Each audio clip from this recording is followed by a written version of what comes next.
hit the button. I do love that. I'm sorry. I like dorks. Our intro. We're dorks, Yes, but I love it. Yes. Yes, that intro definitely fucking yells dorks. Well, Jeff, how are you? I'm doing good, sir. How are Awesome. you? I'm doing pretty good too. Yeah. Right before we went live, we both reminded each other there's still things we needed to do. We forgot the movie poster. So I know we had mentioned that we were going to watch Helen Keller versus Night Wolves. Unfortunately, I could not find that movie streaming anywhere. Yeah, it's and as soon as I said it, I granted for good reasons, we jumped off quickly. It's very much like Range 15. It's like very well unknown. Yes. But maybe one day down the road we'll find it. But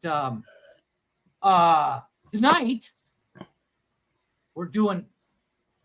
I gotta say it. This is Jeff's pick. This was Jeff's 100% my pick. 100% my pick this week. I wasn't mad about it. Well, let's go ahead and name the movie. Just show him the movie poster. Yeah, man. Here's the movie poster. It's the Ministry of Ungentlemenly Warfare. So this movie being based on a true story, and this is where you have issues with it. I do not necessarily. When I watch a movie, the fact that something similar happened in real life, I'm okay with it. I don't. Yeah. Maybe one day I'll do some research like you did and be like, wow, that movie's completely inaccurate. But for me, it doesn't take away from the acting, doesn't take away from the awesomeness of the movie. Because it's a Guy Ritchie movie, let's be honest. So you can't name a bad Guy Ritchie movie. The inaccuracies of the movie isn't the only thing that really got to me. It was it the Nazis? No. I'm always down with a movie about killing Nazis. And by the way, the body count in this movie was like comparable, a lot higher than I thought, to Inglourious Basterds. Well, okay, so that is one inaccuracy of the movie. That gunfight they show, that gunfight at the end was so fucking fictionally fabricated that it did not happen that way at all. But for Hollywood magic, they went ahead and made it that way. But I don't want to talk about the ending first. Agreed. But yeah, so when it comes to movies that depicts military operations, a lot of them I don't like because they're just really bad. Because some of them portray themselves as historical fact that a lot of times Hollywood embellishes the stories. Right. No, this film isn't like this. This film is purposely over the top. And 100%. Because it's Guy Ritchie movie. Absolutely. It's a Guy Ritchie movie. Very embellished. So I don't hold it against that because the movie is not portraying itself as historically fact. So right. I kudos to that. And I'm gonna go ahead and press play while we chit chat. Yeah, go ahead. So we are watching this live, folks. And we're seeing the sign where it says based on true story.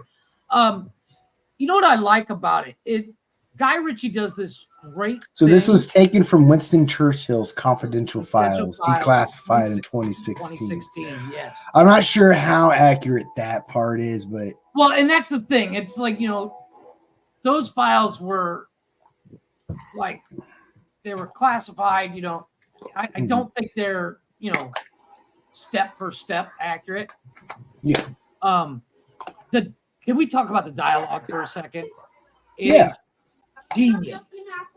I love the witty repartee throughout the entire film. Yes. Especially, and real quick, so on screen, we're seeing Harvey Keitel and Alan Richardson. That is, the cavalry and Reacher. I find it funny that he played Superman longer, but he's mostly known now for the cavalry for a minute. He's got a brilliant beard and mustache. I love his mustache in this with the curls. He's got the little curl going to it. I'm mildly jealous about it. Like, I'm gonna look up the original Postmaster crew because the way they depicted on screen. Well, yeah, that's what they tend to do with these movies. They give action sequences to person that didn't do the actual action sequence in real life to make it a little bit more movie friendly. The greatest example of something like that happening, if you want to pause. So yeah, I do want to pause it. I don't want to pause it. I want to give some context to the story to the audience that's not familiar with Operation Postmaster, that's not familiar with this movie. So the movie is based on a British operation, a secret Black Ops operation. Correct. With the British SOE, the Special Operations Executive or something like that. I did a little scratch digging on the surface research wise after I got to watch this movie, so I would have a better understanding of the backstory. Anyway, because I didn't know anything about it going into. It's not a very well known movie. Anyway, so the operation is during World War II, around 1941, 42, I think is when this place. The operation itself started the planning 5 months before this movie actually says it takes place. It says it 25 days, like it took 3 weeks to fucking plan to do all this shit, when in reality it was 5 months. And what it was Britain was worried that the Spanish was going to join the Axis, not the Allies. Axis allies, the Nazis. So the Nazis. So the plan was to have the special ops crew team and go down and steal 3 of the vessels. One of the vessels, the more important one. So that was the original. They were supposed to steal it. They were supposed to steal it. The movie has this thing that they were going to destroy them, but no. Originally, it was to steal those ships, and one was a tug, one was a mercantile boat, which is the primary one they wanted because that one had supply, the carbonation filters or whatnot, the carbon dioxide filters for the U-boats. So that's what they were trying to do. They were trying to disrupt the U-boats supply chain or put a damper. Yeah. And it was successful. It was actually more successful than they originally thought it was going to be. It was actually so successful that not only did they, it was a successful mission, but they did it with very low actual casualties. Like in the movie, it depicts them getting shot. Mm-hmm. In real life, they never got shot at. There was a few shots on the coast inland because they thought it was a bombing raid when they heard the explosions of the anchor chains being blown. That's true. They thought it was an air raid, so they were out popping shots up in the sky while the SOE team was in the dark taking the boats away. So anyway, let's go ahead and play. Yeah. Operation Postmaster. And I like how they show them not mid, but at the beginning of their mission, and then they backtrack like weeks earlier, according to the movie. Yes. Weeks earlier. They set it up to where. Go ahead. For the rest of the film, we will be talking about the film, not the actual operation. But so it says, after this, Alan Richardson's Swedish cracks me up. He does too, man. So he plays. He goes full out, like he goes full stereotype. So he did an interview about this movie, and he did a lot of research on the character he played. And the guy was some pro archer. No, they didn't really let him use his bow and arrow in the war but he was allowed to take it with him and he used it for training. But that actual real person was so fucking hated Nazis so much that when what's his name? Alan Rickson? Anderson Leeson. No, the actual actor. Oh, Alan Richardson. Yeah, Alan. Anyway, he wanted to he wanted to portray the hate that the original guy had for the Nazis. Oh, okay, like so that's why he goes in this movie. He goes full bore, just pulling out the knife. Just, I mean, he goes freaking crazy in the movie. Oh yeah, but he wanted, like I said, he wanted to portray how much accuracy. The originals. Yeah, the actor wanted to portray accuracy of hate. Yes. So the Nazis are on the boat right now. The movie opens up. You have the team on the boat, which is a fishing yacht, and they're pretending to be fishermen. And the Nazis don't believe them, of course. So they're Swedish dumping. Swedish fishermen, Swedish fish. Anyway, they're off the coast of where? They're off the coast of Africa, or Spain. Fernando Po, I believe, was Fernando Po Bay is where it takes place. Yeah. And yes, I'm going to break down the inaccuracies in this movie as we go along. If you don't like that, please give me a big fuck you in the middle. That's fine. I will give you that big fuck you because Guy Ritchie right there just slides him right in the fucking throat. The titles, the Ministry of Ungentlemenly Warfare.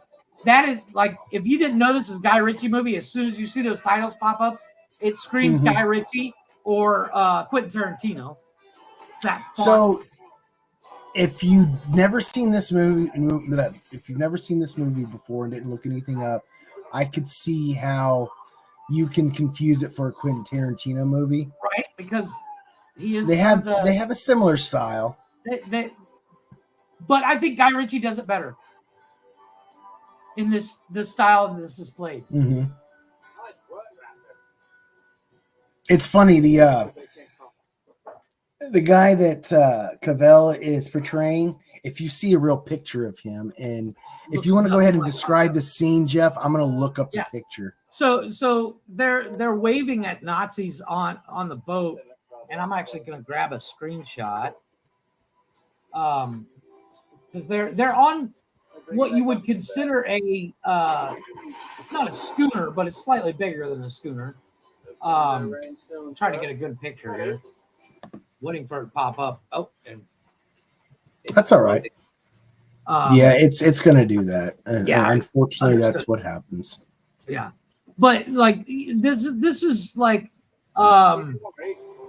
you could probably put maybe 10 people on this boat at a time comfortably. Yeah, it's not massive. There's 4 people on it. It does look like a personal craft. It's not military craft.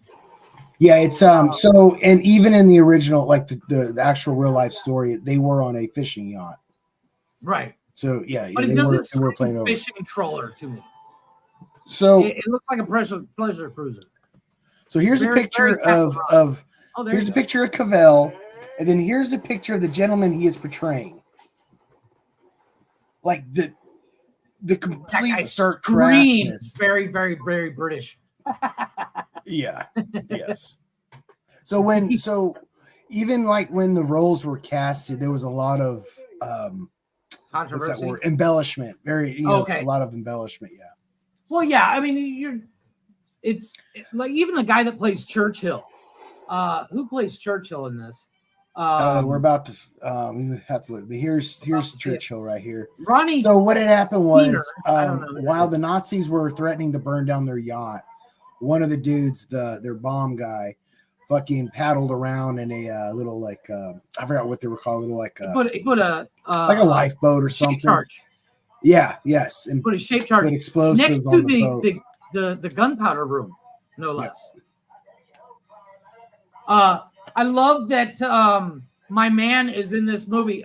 Dude from Princess Bride. Yes, from Men in Tights. Yes. His name is Carrie.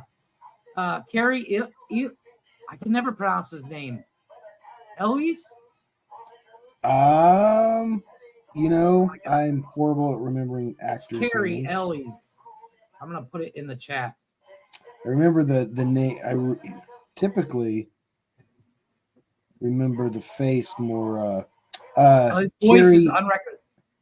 Carrie Eloise or whatever. Anyway, he was in one of my favorite movies, Saw. Oh, that's right. He was in Saw. I was in Saw.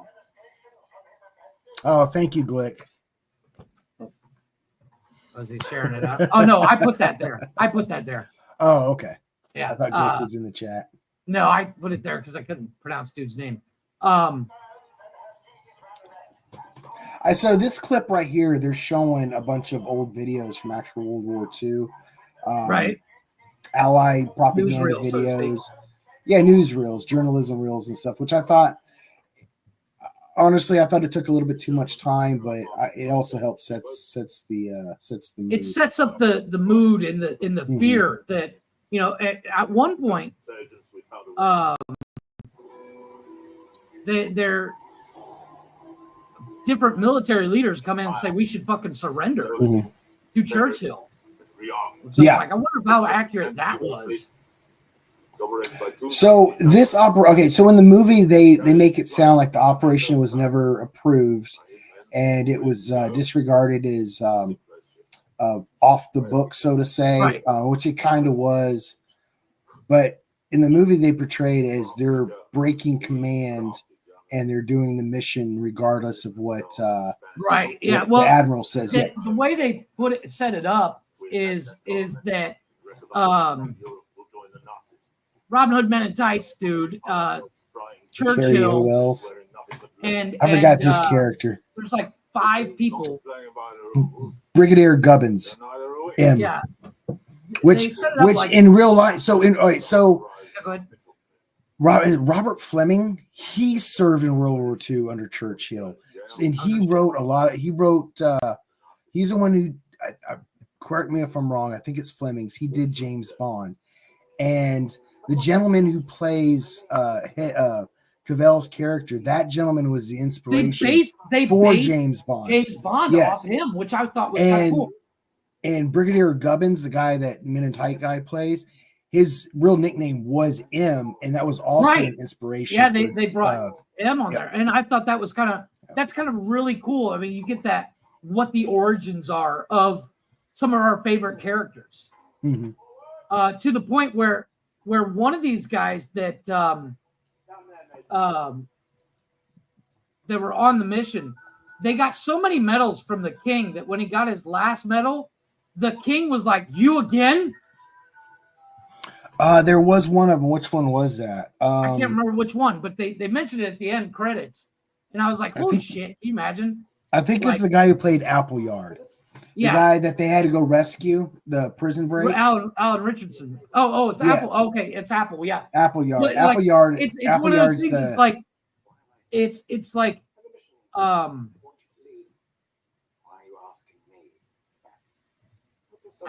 lost my train of thought. You're good. Because I'm hearing the movie too. No, but it's like the dude's. It's a real Forrest Gump moment where he's like, "I met the king again," kind of thing. Okay, so Henry Cavill's character is in the meeting with Churchill, Brigadier Gubbins, and a couple of the military guys. Well, Churchill's not there, is he? Oh, it's okay. Yeah, he's not there. It's just Gubbins and the other guy. Oh, SOA. Oh, shoot. SOE is the SOE. Thank you. Yeah, Rory. I love that Carvel. Anyway, so okay, yeah, I wanted to talk about this scene. So I'm gonna pause it real quick. Now I'm gonna keep it going. Yeah, so they're in a meeting to discuss with Cavell's character about the mission, what it entails and all that. Anyway, he's asked if he wants some tea. So he goes over and he's looking at the tea and he looks over, he grabs the expensive bottle of scotch and he shows it over. He's like, "Yeah, okay." Yeah. He pours himself some scotch. Then he finds the cigars. He's like, "Go ahead." And he grabs like 5. It fills his pockets up with them. And then he steals the matches. And then this sleight of hand stealing dude's lighter cracks me up. Then when he flicks the lighter, dude's like, "Dude, this is my lighter." And M's like, "Calm down. We're asking this guy a lot." I gotta give me some whiskey. But they're like a good whiskey drinking. He's being told that if you get caught by the Nazis, you'll be tortured and killed. If you get caught by the British, they're gonna put you in jail.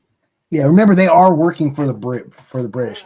But in the real story though, at first the operation was disapproved of. they were told no. Then some time went through, and it turned out that there was a real possibility that Spain was going to ally with the Axis, with the enemies, with the Nazis. So they did go ahead and approve the mission. So that's kind of where we're at right now, is where they're explaining the mission. And it looks like Jeff has some technical difficulties.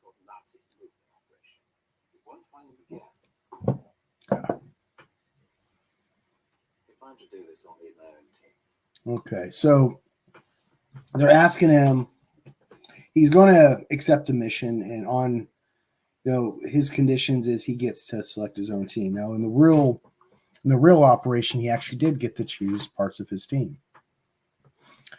In this scene, though, they go through in his picks. All of them are part of the SOE, the Special Operations Executive. However, there's one guy in the movie that they have to go break out of prison, which originally was never actually part of the operation in real life. It was never actually written down anywhere. They haven't found any actual record, although it is a special op. So it's possible that prison break operation actually did happen.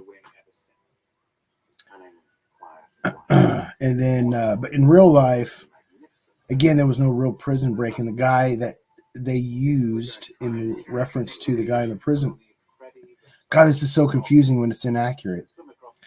The gentleman that they break out of prison in this movie did not exist in the actual real operation. Thank you. So that was another embellishment. Grew up wrestling bears and hunting elk on his family estate. He's a legend with a Bowie knife and a bow and arrow. Legend with a Bowie knife and bow and arrow.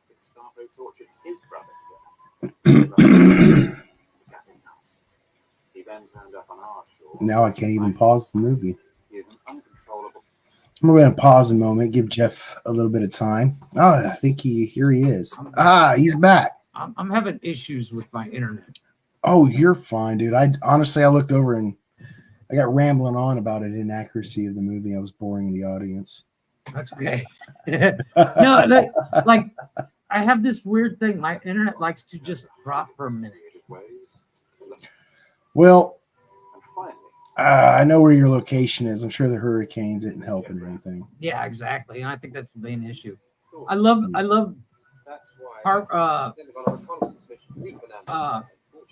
want to say Harvey Keitel. It's not his name. It's Henry Cavill.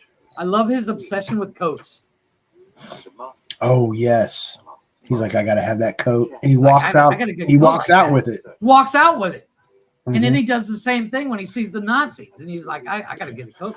So while you were gone on your technical difficulty situation, this gentleman right here that they're portraying that they have to break out of prison.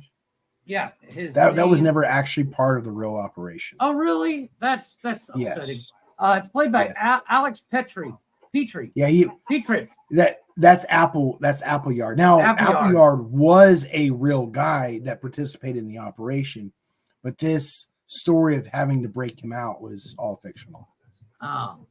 Unless, of course, it was part of another operation that we just don't know. It might have been. Yeah, it might have been prior. Yeah. I love this. He walks out with M's coat after saying, I need to get one of those coats. Offers the guard a cigar, and then when the cigar's like, the guy's like, okay, he's like, yeah, good luck. takes it away from him. What a dick. Laughs at him like, ha ha ha. I love it. I'll tell you, but he's got a great they're calm the entire movie. They never get heated. They never get scared, or they're just nobody. They're damn near. So okay, this like is in a movie. It is. They absolutely are. And funny you should mention that, because the way these characters were written, we're like, what's that? They're overpowered. Let's say we were talking about a video game. They're fucking overpowered. Yeah, considering close to the end, and I'm sure we'll get to it. Superman here is literally standing up, being shot at, and there's like 50 people shooting at him, and nobody can hit him. Like, yeah. come on, dude. Well, see, because in the real world operation, they never got shot either, because they were never shot at. A boring movie, though. That would have made a very boring movie. But see, but you know, the story itself is actually a pretty interesting story. But to put the story itself on the big screen would be boring. Yeah, it'd be like, why are we watching this boring ass documentary? Yeah. The sleight of hand on the train with this is this whole scene is fictional. These two characters. I cannot pronounce this dude's name. His name's Babs in real life. I'm gonna ruin this movie for people watching. All right, so that gentleman right there, his character is completely fictional. Is it really? Yes. The lady, she's real. She existed, but she started working at the SOE as a lift operator by pushing the elevator button and made it up to secretary. So she never actually had field time or anything of that sort. Oh, no shit. So even though she's real, and she does actually end up marrying one of the guys, the main character, in real life too, which he dies like 2 years after this operation. Anyway, yeah, but her written into this movie like this is totally fictional. Oh, that's terrible. Yeah. It's a plot point. It is. It does make the movie. It gives a minute cut away from our main characters. I'm not mad at that. It's filler for the movie. It's like it interjects that more because they do some secret squirrel shit with that briefcase and stuff. Yeah, so it adds to the secret operations. The sleight of hand here where they steal the briefcase and this is Guy Ritchie shit right here. Well, they sets up these scenes like for 2 minutes. Yeah, that's a full-on Guy Ritchie thing where it's like you're going into detail and stuff we don't need to get into in detail, but that's Guy Ritchie's style. That's certain styles. Well, yes, but also the way he sets up this scene and the breakdown of how they steal the briefcase, how they steal the front page of the manifest. That's what it was they were looking for, is the manifest for that boat. What was going to be on the boat. Yeah, because in I guess in real life the manifest was available, but the front page was ripped off, and that's when they thought, oh, they got something secret on that boat. And that's yeah, I see. Yeah, I'm not, I don't know what else she's played in, but she's a good actress. I don't either. She's great. She's gorgeous. Her name is Isa Gonzalez. Yep. What else has she? She was in Baby Driver. She was in Fast and Furious. Hopper and Chops. She's in I haven't seen Baby Driver. I watched the first Fast and the Furious movie, and that was really it. Nothing really. I'm looking through. I'm not seeing anything that I've seen. She was in the TV show Mr. and Mrs. Smith, which I haven't seen. I've seen the first couple episodes. I just couldn't get into it. Oh, she was in Bloodshot. Yeah. With nothing huge. This is probably one of her bigger movies. And she does a great job. Yeah, she does. Stay tuned, guys. You'll see her in the MCU eventually. Yeah, give her a minute. give her a moment. Give James Gunn some time. It's just about everybody in Hollywood. But she's beautiful, and she plays the part of she's the distraction, so to speak. She is, but she does it in a great way. And her character is the canary in the coal mine. Is part Jewish. So okay, yes, in the movie she's Spanish and Jewish, right? However, in the real world, she was neither. Oh, really? Yeah. Oh, you're killing me. She was just some white woman. No, but like it's the issue arises later on in the movie while it's loading. Very similar to the way it did in what was the the Brad Pitt killing Nazis. Inglourious Bastards. The MacGuffin of her mistake is what jeopardizes the mission in the movie. Very much like in Inglourious Bastards, dude says 3 instead of 3. Yeah. Showing the thumb, which is the way Germans do it. In this, she speaks Yiddish instead of full on German. Yes, that's how the Nazi commander guy figures out she's playing a part. He's like, wait a minute, and he even says we got ourselves a little Jew.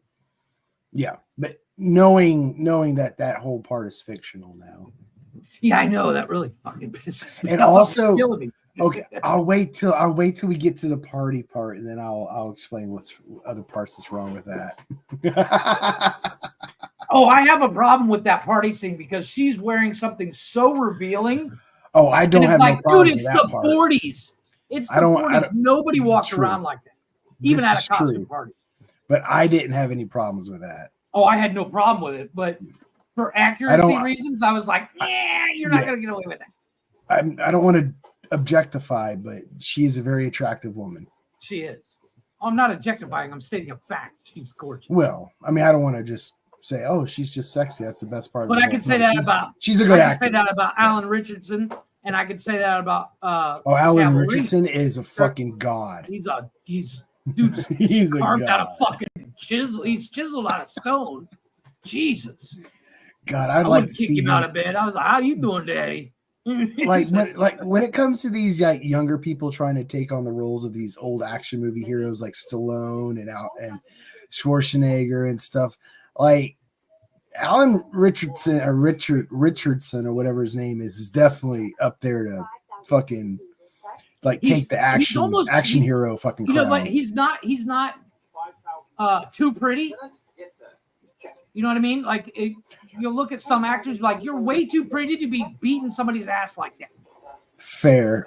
But I think he has the acting chops to take on like a role that he wouldn't mind getting beat up doing it. Right. Like, yeah. I literally just started watching a movie with Kylie Coco in it, and she's a spy or an assassin or something like that. And I was like, yeah, I'm not buying it. Yeah. So, but like Richardson and Cavill, you can buy it. You give it that. Okay, yeah. If you put they are good looking dudes. If you put them out there in the real world, they're going to be noticed because they're too good looking. But they can definitely take the punch and throw the punch. The way Guy Ritchie goes for the sexy fucking drip on this movie. Yeah. I want a briefcase like that, dude. Steal shit.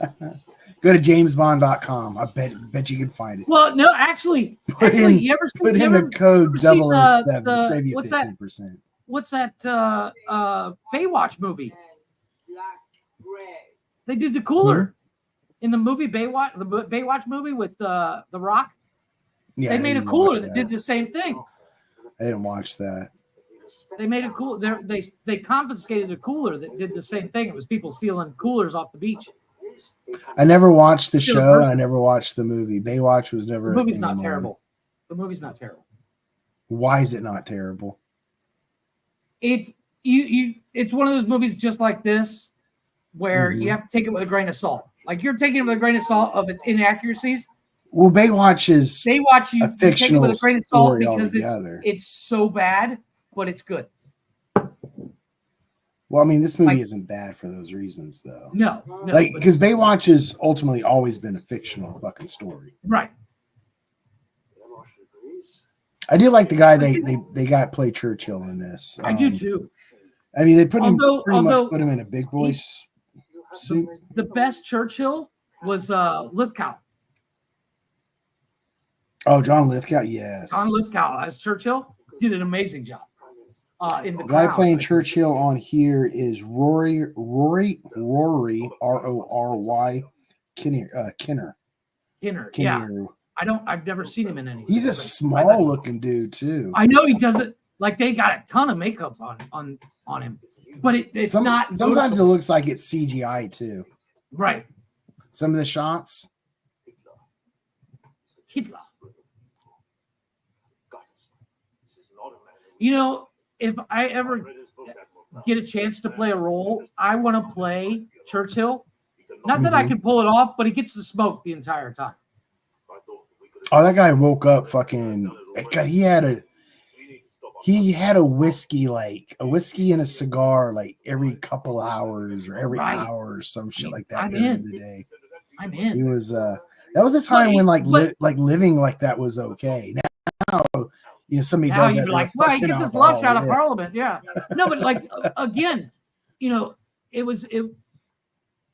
can understand it because the dude was under immense pressure. Yeah, it was a world war, and you are. I don't think it was just. I don't think it was just stress. I just think it was the type of person he was. Yeah, like well, much like could you go like willingly? Could you go a month without smoking? Your devil's lettuce? Yeah, I can do it. Yeah, but under that much stress, wouldn't you want to be blasted out of your mind all the time? It not all the time. Not if I got a job like that. No. Oh, dude, I'd be like being a photographer and being stoned's a lot easier than being a fucking prime minister. But see, like being stoned. The addiction of tobacco that he's using too. Oh yeah, I'm that guy too. So I have no room to talk. I'm just saying, if I ever get a chance to play Churchill, I'm in, so I can smoke the entire movie. He just doesn't. I mean, Churchill seems like one of those guys that never shook under pressure. Like he was never. Yeah, the dude's a rock. Yeah, like he's a good example of stoicism. Yeah, he's very stoic, and even in as the guy that portrays him, he's sitting there talking to the head of SOE and M and his second, which is I think he's the SSA or. It's the other guy is the head of another government like CIA kind of version. Yeah, SOE and the SAS. Freddie Fox. He plays Ian Fleming. He plays Fleming. He's the one who ends up writing James Bond movies or stories. Oh, is it really? Wow. Yeah, that's Ian. Yeah, Freddie Fox playing Ian Fleming. So Ian Fleming. Ian Fleming and Churchill and M are meeting, and they're like, hey, we might not be able to pull this off, and they're like, you can't fail because if you do, we're fucked. Basically, fucked. This getting Apple out of this Nazi compound. It was funny. I laughed so hard. It was so funny. And from the minute you see Apple in person on this movie till they actually till he says it, you don't realize that he's hooked to a battery. I mean, you realize it because his nipples are bleeding. But it's another nipple movie, guys. He says, can you turn off the battery? It's still on. He's just standing there all cool and calm and collected. Yeah, whatever. But wasn't he eventually, one of these guys was eventually captured by the Germans close to the end of the war. And never I believe it was Appleyard that was captured. So and then he was executed. And he never broke. He was never loyal to the crown, so to speak. Yeah. So is it me, or does this boat seem way bigger than it is when they're down in the depths of it? It doesn't look like there's a lot of standing room down there. Right? And it also looks like that table has got to be 4 feet wide, and they're leaning up against walls next to it like it's nothing. Like it looks like that the hall is like 20 feet wide, and it's not. It's maybe 15. Ooh, whiskey. Good for you. Man, Wednesday night, I don't remember us even ending the stream. Oh, yeah. You were out of it, dude. You were fucking. You were belligerently laughing at everything. You might have to restart that because it's. Oh no, there it goes. Yeah, I had Wednesday night, so I am in between. My medicine alarm went off, and I had already been drinking. I wasn't thinking about it, so I took my Seroquel or whatever the fuck it's called, and it hit me. Like I woke up the next morning, the light was on. I'm laying in bed with my laptop on my lap. I'm like, what the fuck happened? Nice. Yeah, I was not happy. I wasn't hungover or anything. It just. So I just noticed as the movie's loading, I didn't notice until just now that Richardson, when you see them go on shore in this scene, you don't see Richardson carrying the bow and arrow, but then he comes out shooting Nazis. You see it right here. You see it there, yeah. Yeah. But I didn't notice it when I first watched it. He shows up with it, but you don't see it. So again, he really didn't use the bow and arrow in real life, but dude, these Tommy guns, like they all got silencers on. They go through this whole place so like a fucking whisper. Quiet. Yeah, it's like a whisper going through there. As both veterans were like, yeah, not gonna happen, not gonna be that quiet. Maybe if you have 9 silencers in a row. but it is whisper quiet, like Ghost in the Darkness quiet. This dude free-scaled that wall. Dude, he takes all these fucking gate guard, tower guards down with the bow and arrow one at a time, dude. And each of them, they fall just on the platform. They don't fall off. Yeah, they don't fall off. It's some Batman shit. It's kind of lucky. It's kind of lucky on his part. But in real life, that's how it happens. You don't fall off a building if you get shot. You know what? No offense to Tom Hardy. No offense to Tom Hardy, but I think Alan Richardson would play a better Venom. Oh. The only thing about Richardson, he's more stoic. Like, dude, I don't. Yeah, but look at the different characters he's already played in his career. That's true. I mean, he did. Did you see the Reacher show? It's genius. I love that show, dude. That movie's I can't wait for the next badass. season. Like the Reacher movies with Tom Cruise, I've never watched because I don't like Tom Cruise. I'm not a big Tom Cruise guy, but I did like them. But from what I understand, when it comes to that original character being written, Alan Richardson like fits that character. Fits the Richardson is he's like 6'22". You know, he's a fucking massive dude. He's just jacked. So okay, this scene right here where he shoots the arrow and it goes through the guy and hits the tree. So apparently the guy, the original guy in real life was so good at the bow and arrow because he had been doing it since he was a kid. Like he could make his own bow and arrows. Like when he shot deer for hunting, like it would go through the deer and hit trees like that. That's why they put that in the movie. I see. Yeah. Kind of like his. I love the commentary by Calvarine here. He's like, go ahead, just go off by yourself. Don't listen to me. I don't know what the fuck I'm talking about. And then Richardson just takes these dudes out like it's nothing. That's what he's good at. That's awesome. That's through one guy into another. Into a fucking box. Into a box. And the dude just hangs. Hey, Brian, what's up, man? What's up, Brian? I just noticed you there. Brian, if you want, I'll send you the link. You can come up and watch the movie with us. You have to hook him up to Zoom. Yeah, well, that's what I'm saying. So I'm going to send Brian the link for the movie. Remember, gentlemen, try to have fun. Yeah, I love that. I like how he walks in that one fucking place expecting a lot of people, and there's like 2. He kind of just laughs and goes, blah, blah. I love how slow and steady they take it, like no fucks given. Nobody's paying attention. They're all just like.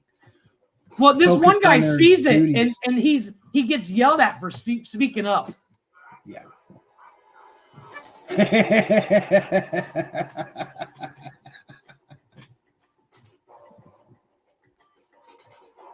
He's fucking Tommy guns, dude. And it's whisper quiet. They have fucking silencers for Tommy guns back then. I'm sure they were made for it, but I don't see why not. I think Brian's up for coming up. That's what he said. I sent you the link in your WhatsApp, Brian, for your. Did you send him a link for this? I'm sending the link right now for this. Okay. I'll send that in WhatsApp as well. Please. That guy in the turret's just like mine. They're in your WhatsApp, Brian. He's in the middle spinning around. He doesn't know the shit going on and he dies. Right? Yeah. Here he goes. The guy. All right. So this dude's in a briefing. He sees him. Yeah. And he's in a briefing and he goes to say something and he's told, shut the fuck up in German. Nine. Not that I speak German. Shut your face. He's like, shut up. Oh, fuck, a grenade. He just, it goes off and Richardson's just kind of leaning up against the wall, reloading like it ain't nothing. Oh, there goes and now Hayes. the sound. So this guy, last name is Hayes. That is right. Yes, he's the explosives guy. Okay. Yeah. Frogman. I think that's Hayes. Or no, the other one. No. Yeah. That dude right there. He's with Pavel. Yeah. There it is. Yeah. He's stealing the jacket. He steals the jacket and he uses it to go undercover and he keeps the hat. I think he wears that for the rest of the entire movie. He does. Doesn't he? Yeah, pretty much. Maybe not the hat, but he keeps the jacket. Dude's just wearing like a t-shirt and blue jeans. He doesn't even look like he's dressed. But he doesn't even look like he's dressed from the 40s. If you see Alan Richardson coming up with a fucking Tommy gun, what are you gonna do? You're gonna shit yourself. And I'll probably pee myself too. I'll definitely need a diaper. Yeah. Ooh. Anybody that headbutt is nobody that's to be fucked with. Yeah. If you've ever tried to headbutt somebody, you know that. He just fucking shoved that dude's neck through broken panes of glass. Look, Apple the whole time, nipples bleeding, just like being electrocuted, doesn't care. It's just bloody nipples too, man. Oh. That dude screams like he's just looked at Alan Richardson as he screamed. That's how I would do if I saw Alan Richardson try to kick my ass in real life. Before he stabbed me. Oh my God, this giant motherfucker's gonna stab me. I tell you, dude, I'm not a Star Wars fan. Hey, Leggy. Hey, Leggy. How you doing? How you doing, youngin? I'm not a Star Wars fan, but if he was playing a Star Wars movie, I'd probably watch it because it'd probably be a good role. Leggy, if you'd like, I'm going to send you the link as well, so you can actually see the movie. I just got to open up my Instagram. Insta. God, I have not logged onto my Instagram in weeks. I only log on when I'm on the show. And I'll send you the link so you can actually see the movie, Leggy, if you want. I mean, we are. What the hell just happened? You're right. Oh, what did I? Oh, we're about a quarter of the movie through. That's not bad.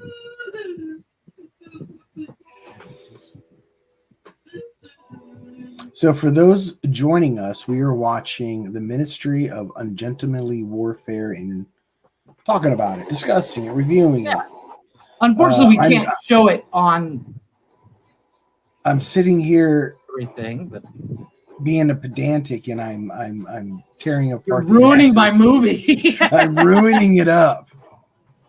It's rated R for ruin the fuck up. All right, they're back in Fernando Po. God, I would love to visit a port like that. That just looks so fucking awesome. It does look fun. Yeah. I mean, I've been on some the coast of Oregon, and they got like Newport, Oregon. They have a port. Of course, it's more modernized, but it's got a similar kind of feel to it. You're on the coast of the ocean. I need to head to bed soon. Early start tomorrow, but thank you for the offer. Understood. I sent it to you anyways, just in case you want to watch a little bit. Yeah. That way you can kind of see the movie. Hi, Brian. I'm going to mute you on Zoom so that way if you want to come up on StreamYard as well. Excuse me. You know, there's a part here where they're coming up and they're going to look through the window and see what this Nazi was doing. Oh yes. And it's like no one notices that they're staring through a window. They're blatantly outside looking through the window, and nobody's like, "Hey, what the fuck are you doing?" No, yeah, it's kind of weird. That bothered me a little bit because it is broad fucking daylight. Yeah, dude is up to his elbows in blood. This dude is psychotic. He's a good actor. The actor is played by I have to look him up. He's played in a lot of movies as usually a bad guy. You know him. Till Schweiger? Yeah, Till Schweiger. Excellent actor. He plays Heimlich Lear. Excellent actor. He played a Nazi in Inglourious Bastards too. He's always playing a Nazi. Yeah. He's also German, so. Well, typecast. Sucks to be typecast as a Nazi. Right? Thanks, Leggy. Well, our original intent is to do this live as much as possible. So, yes. If you know what you're looking for out of copyright films, you should do Gaslight from the 40s. It's actually not a bad one. That's not a bad one. There's a couple of movies like I want us to watch Reefer Madness because we are blatant. So Reefer Madness is on deck, but that is for April. That's going to be around April. Hi, Brian.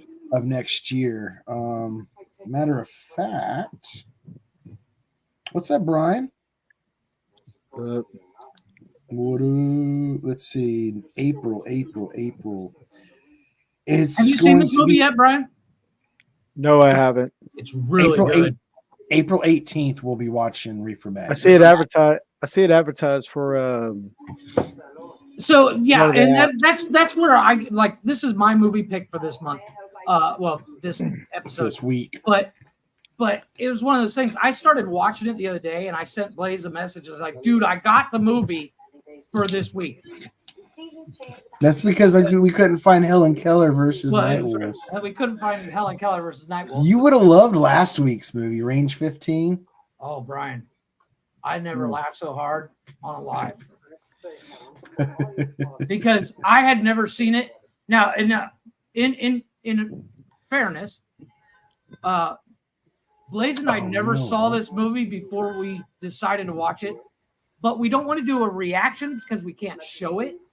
Right. So we both watched it this week, and then we're rewatching on the episode so we can actually talk about it. Because when we were watching Range 15, I was watching the movie and I couldn't comment because the movie just goes so fast. So this we can kind of do so. I love this scene where they're kind of the riddling back and forth and figuring out if she's a threat to him. Is that Ana de Armas? No, her name is Elisa. Gomez. Ramirez. It's Gomez. Gonzalez. Elisa nice. Gonzalez. She hasn't been in anything that I've seen. Yeah. But she's beautiful, as we said. I would talk to my people and then we. Oh, I froze. Yeah, the guy that was walking with him, he's a really good actor. He plays the medic on Star Trek Strange New Worlds. Which guy? The black dude? The black dude, yeah. He's a really good actor. Oh, okay. Yeah. And I've seen him in other stuff. Yeah, he's a good actor. Yeah, like on Star Trek Strange New Worlds, he's the doctor. God damn it, Jim! I'm not a doctor. Oh fuck, I am a doctor. So, have you seen this movie yet, Brian? No, I haven't. As soon as I turned on my my Fire Stick, that was like one of the things that was advertised, and I do want to see. It's good. It's good. Are you familiar with Operation Postmaster? No. Watch the movie first, and then just watch a couple. There's like a couple small documentaries on YouTube about it. This movie isn't completely historically accurate, but enough of it is though to tell the general story, I guess. But like his character is totally fictional in this movie. Oh, those old lighters like that, man. I see them all over the place around here at flea markets and yard sales. Those old 40s and 50s lighters. Yeah. There he is. He's back. Sorry about that. You're good. I'm gonna pause here in a moment and start doing a break. Actually, yeah, let me do that right now. Pause. And I hate this site, my Flixster. Surprised no porn popped up that time. So that's another reason why we can't show it on here. There's a lot of porn on it. Why am I getting and there's an echo? Yeah. I think you need to mute something, Jeff, when you came back. Something unmuted. There it goes. So before we go into I just want to give the weekly rundown. Monday nights, Men Caring for Men. Tuesday is Glick's House of Music, and he has been on a roll. Yeah. Not last week. Wednesdays is Oh My. What's Oh My? What's Oh My? What's she Oh My-ing about? We were talking about porn popping up. Oh yeah, it's the website. The only site we can actually all watch it at the same time. Yeah. If we do it through Prime or something like that, it won't show up on Zoom. It gets blocked. Yeah, so we have to get a little shifty. Let's get shifty with it. And Wednesday nights is What the Fuck News. Although this past Wednesday was more of a paranormal ghost story. Well, we did being that Glick wanted to do the collab with Another Shot, and they, it was almost more of the argument show of who an argument is it anyway, because it was skeptics versus true believers. But you guys, not you, but Glick and them set it up that way. But yeah, well, it wasn't meant to be a argument, but it somehow became it. Probably because I was drinking and on my medicine. So, and Thursday nights is Cash's Corner. Yeah. Wrestling updates. Friday is, of course, this now. Movies with Jeff and I and whoever else pops up. Nonsense and chill. And then Saturdays. Is there anything during the day Saturday now? No, there's not. Saturday, no. Saturday is just the normal nonsense. Flagship show, Open Door Challenge. And Sunday during the early time is Unnecessary Roughness, the football show with Glick and a couple other dudes. Cam and DJ Pill. And then me. And Rick and Brian. Now that I'm home. I'm home now. Yeah. Where they sit there and jerk each other's puds off to football lyrics. And then hey.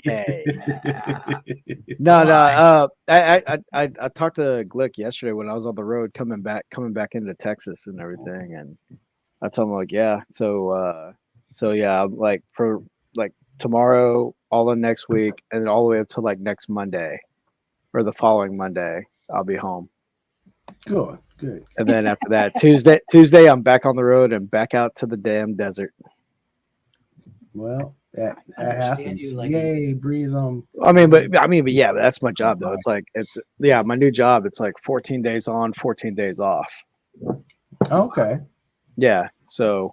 All right. So yeah, but the cool thing about it though is like, I get relieved at midnight. So like that Wednesday night on my last shift, I only work 4 hours, and then my relief comes in and I'm there till I clock out at midnight, and then I go straight from the job site straight on home. And if I need to, I'll pull over, take a nap at a rest stop or something like that. But yeah, same thing. Only I just turn off my computer for 3 hours. I just fucking roll a joint and fucking roll over. And then Sunday, Jeff, is there a Jeff's Garage this Sunday?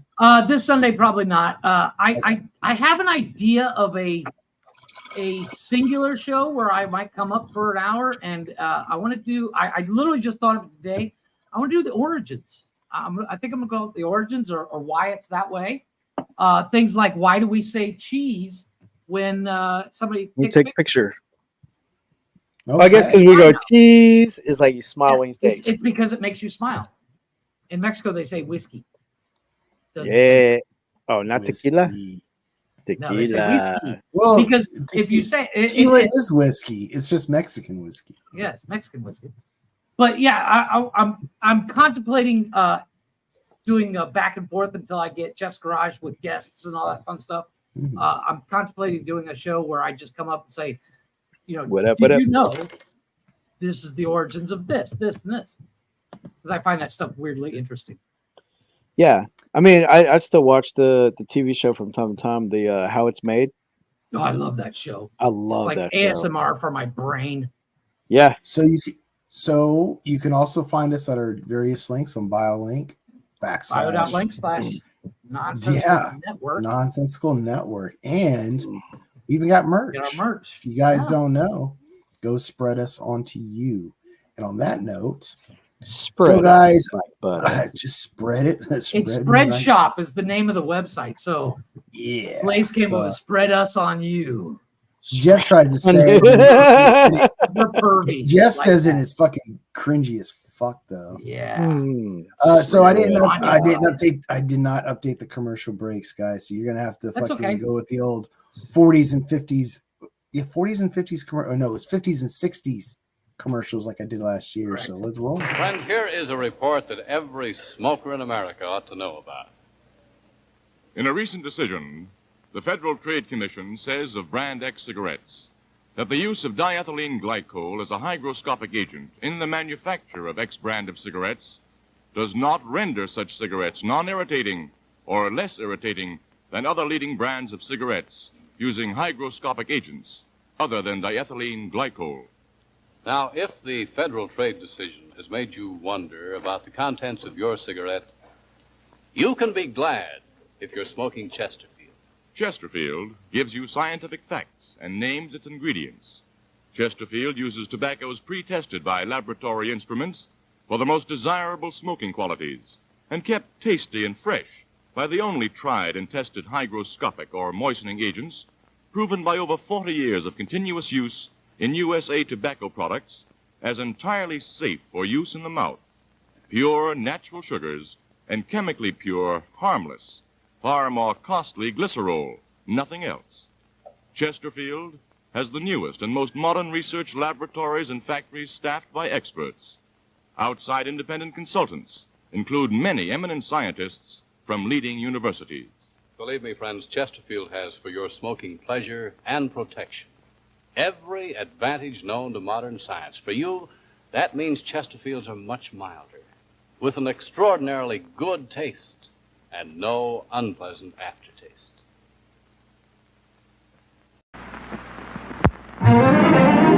The cleanest clean under the sun is Tide Clean, new Tide Clean. Clean and bright as the sun on the sand. The kind of clean you like best next to those you love. That's because new Tide has extra cleaning power. With Tide, things always come out clean and fresh as a sea breeze.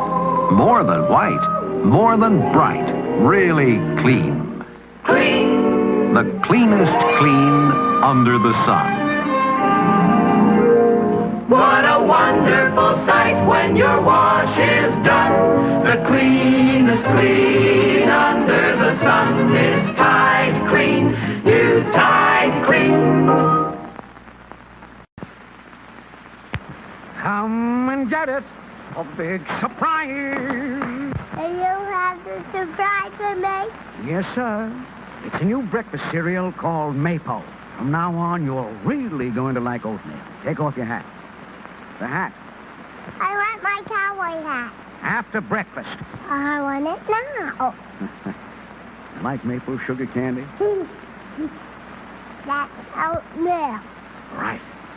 But it says here it's maple-flavored oatmeal. I want my hat. Tell you what, I'll be an aeroplane. You be the hangar. Open the door. Here it comes. Loaded with delicious maple-flavored maple. Cowboys love maple. Yep, cowboy.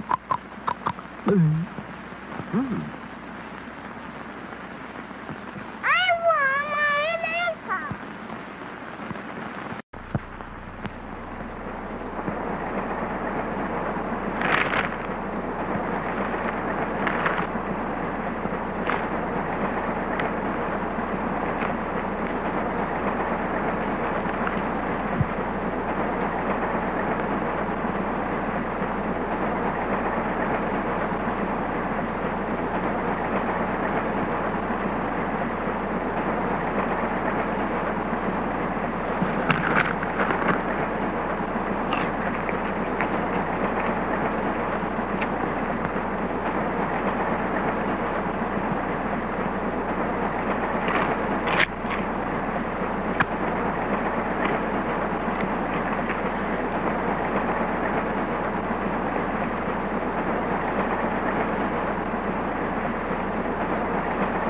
When it comes to Cracker Jack, some kids never grow up. Don't fuck with my Cracker Jacks, bitch. You know what's funny? I was singing the whole seventh inning stretch. I'm like, take me out to the ball game. Take me out with the Chesterfield cigarette. crowd. I used to smoke Chesterfield cigarettes until they stopped making them here. Now they're called Marble Crafted. Marble, yeah. Buy me some peanuts and Cracker Jack. Welcome back, everyone. Yeah. Who's ever still with us? We are continuing on with the movie. This is what it. The Calvarine. Yeah, I told you the Calvarine's in this, and Alan Richardson. Calvarine. He's just so massive. Dude, he is The big. guy that plays Applewood, he's so familiar. He's played by Alex Pettyford. I don't know what he's in. I've seen him before. He was in Magic Mike. In The guy Time. who plays Appleyard. Yeah, Elvis and Nixon. He's been in a bunch of shit. Nothing like I mean, a lot of these actors I think are British actors. I think all of them are. Yeah, because Henry Cavill, he's from the small island of Jersey that's on the outskirts of UK. Oh, is it really? Yeah, you it's know a small clicked? island. You know what fucking like I noticed I came to a realization that the last two Spider-Man, Tom Holland and Andrew Garfield, were both British actors. Yeah. Yeah. Although when I see Garfield, it doesn't scream British to me. What's really funny? Doesn't. It's really funny. Like one of my actors that I like, one of the actors I really, really am a big fan of is Guy Pearce. When I first came across him, he was doing Rules of Engagement with Samuel L. Jackson and Tommy Lee Jones. Right. He actually sounded like he was from New York, but the motherfucker's from Australia. I was like, what? Right. He nailed that New Yorker accent to the T, man. So, so he's showing her the. Now this is this is his bar / casino. This guy owns. Yes, and he owns it. He is part of the SOE.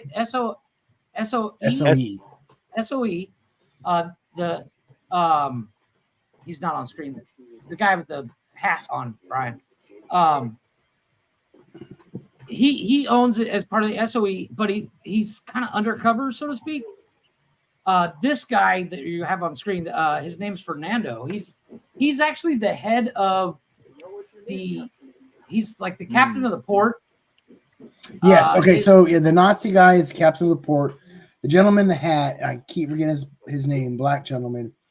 His role is he is a plant on this coast, and he owns, like you had said, the casino, the bar, and something else. But some illegal smuggling business. But he works for the Nazis, quote unquote, Kind of like a double agent. The guy that plays the head of the port, his name's Enrique Zaga. He was in New Mutants, 13 Reasons Why. He's got some serious chops behind him. Mm-hmm. He was in a Nancy Drew movie with what's her name? Julia Roberts' niece. Julia Roberts. Emma Roberts, that's her name. Emma Roberts. I've always liked Julia Roberts. She's pretty cool. Magic Mike, that's where you will have seen him. Oh, I agree. I love that movie. I lived it. So, Leggy, what'd you think of the commercial break? I'm curious. Made you want to go do some laundry, smoke a cigarette, have some I like Jack. old commercials. I love old commercials. That reminds me, I have to find the page I found on my Roku. I'm going to send it to you, buddy, because it's literally littered with old commercials like that. Some of them, so I still have to use Creative Commons commercials. Yeah. Non-copyright shit. Yeah. That underlies the problem. Yeah. That's all right. There's a lot of old commercials that fit that bill. This guy, the exactly. Retro ads are the shit. He plays this part so well because he knows how to play to his opponent's weakness.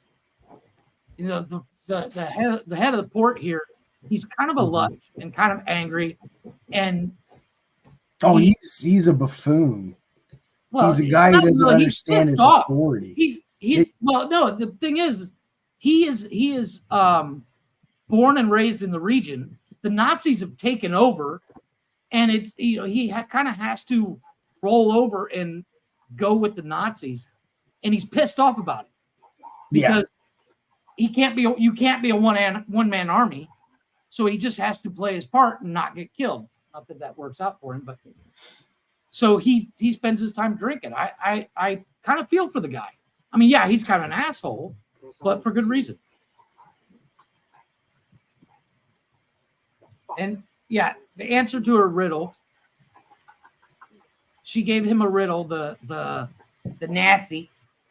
Oh yeah, they're playing like intelligent games back and forth. They're playing this like a wit game. Who's smarter? Who's smarter? And he's actually, I would say, because he finds her out, he outsmarted her throughout this movie. He outsmarted her? I believe I resolved it. Or she outsmarted him? No, he outsmarted her. Too late, baby. Oh, wow, that's cool. Chapeau. No, the reason why I say he outsmarted her is because at the ultimate game of wits throughout the movie is her cover not being blown. Yeah, and she slipped with that Yiddish. She slipped with the Yiddish, but by then it was too late to do anything. But she came really close to being cuffed up. Yeah, she did. Like. I mean, I'm not gonna lie. If she would let me cuff her up, I wouldn't. I wouldn't say. I wouldn't disagree. She holds his lighter way too long. Like he does his power play. Like he fucking did that shit on purpose. That's straight up power. He was position. Like, I'm good. I can light my own cigarette. Yeah. So they're sitting across from each other, and they never stop playing this game of wits throughout the whole movie. And she holds up her lighter, and he just sits there and stares at it for a moment before he pulls out his own. Yeah, cuffed up sounds kinky as fuck. It is. It can be kinky. You've seen her. If it's consensual. If it's not consensual, it's not kinky.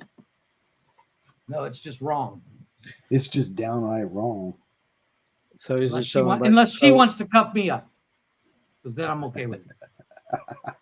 Does that make it consensual if she does it against my will, but then I'm okay with it? I hate the streaming service. Yeah, perfect. I really do. I hate the streaming service. I fucking hate it. So, like, we tried doing it Amazon Prime, Brian, and doing through Zoom, but Zoom or Prime, one of the two, won't let you do that. Yeah, because it automatically reads where it's coming from. Yeah, it's the same thing with Peacock. Yeah. Yeah. I don't know if I can do. I might be able to do it in Discord. Probably. Yeah, we talked about trying that, but we didn't because I still. I mean, like if I was to share anything, it's like I would have to turn my webcam to my TV, and that way everybody can watch it off of my TV. That's one way to do it. Yeah. A little bit old school, but effective. Well, I'm StreamYarding on one, and then I got the movie playing on the other lab. Right. What I would prefer to do. Well, we have that other program that unfortunately you can't at your Prime, which is where this movie is playing. You said you had to pay for the movie. It was $6, and I didn't feel like. Yeah, it's not worth I'm it. scraping. I'm scraping it's right not now. Worth I'm not it when scraping. we can. I'm waiting next weekend, next Saturday, not tomorrow Saturday, but next Saturday is going to be on the 19th. It's the Halloween glow party at up at that throwing axe place, Buckeye axe throwing. I'm going to be live with Glick again. See, this is where she alludes. This is where I think she failed in this scene where they're playing this game of wits. Because Helen has a good point. What'd she say? I don't know. You can screen share and restream and just watch it off to the side or in a smaller window. What is restream? Is that something like StreamYard? Yeah. Well, yeah, it's like another live streaming service. Yeah. It works like my Flickster. Okay. But like she slips here, the double agent that's talking to the Nazi, she slips here and she makes a joke, but I don't think she was actually joking. She was testing him, and she said she likes the Jews. He's kind of like, whoa, and she's like, I gotcha. But in reality, since her character is part Jewish, that's where he's constantly on guard for the rest of the movie, which is how he calls her out when she speaks Yiddish, when she's singing Mac the Knife. Many do I respect and admire the Jew. And I think that's where she screwed up. And her character, this is her first time undercover, so to speak, from my understanding. Excuse me. Oh, wow. I'm starting to sound like Glick. Right? Yes, I said that, Glick. You can come at me. I don't care.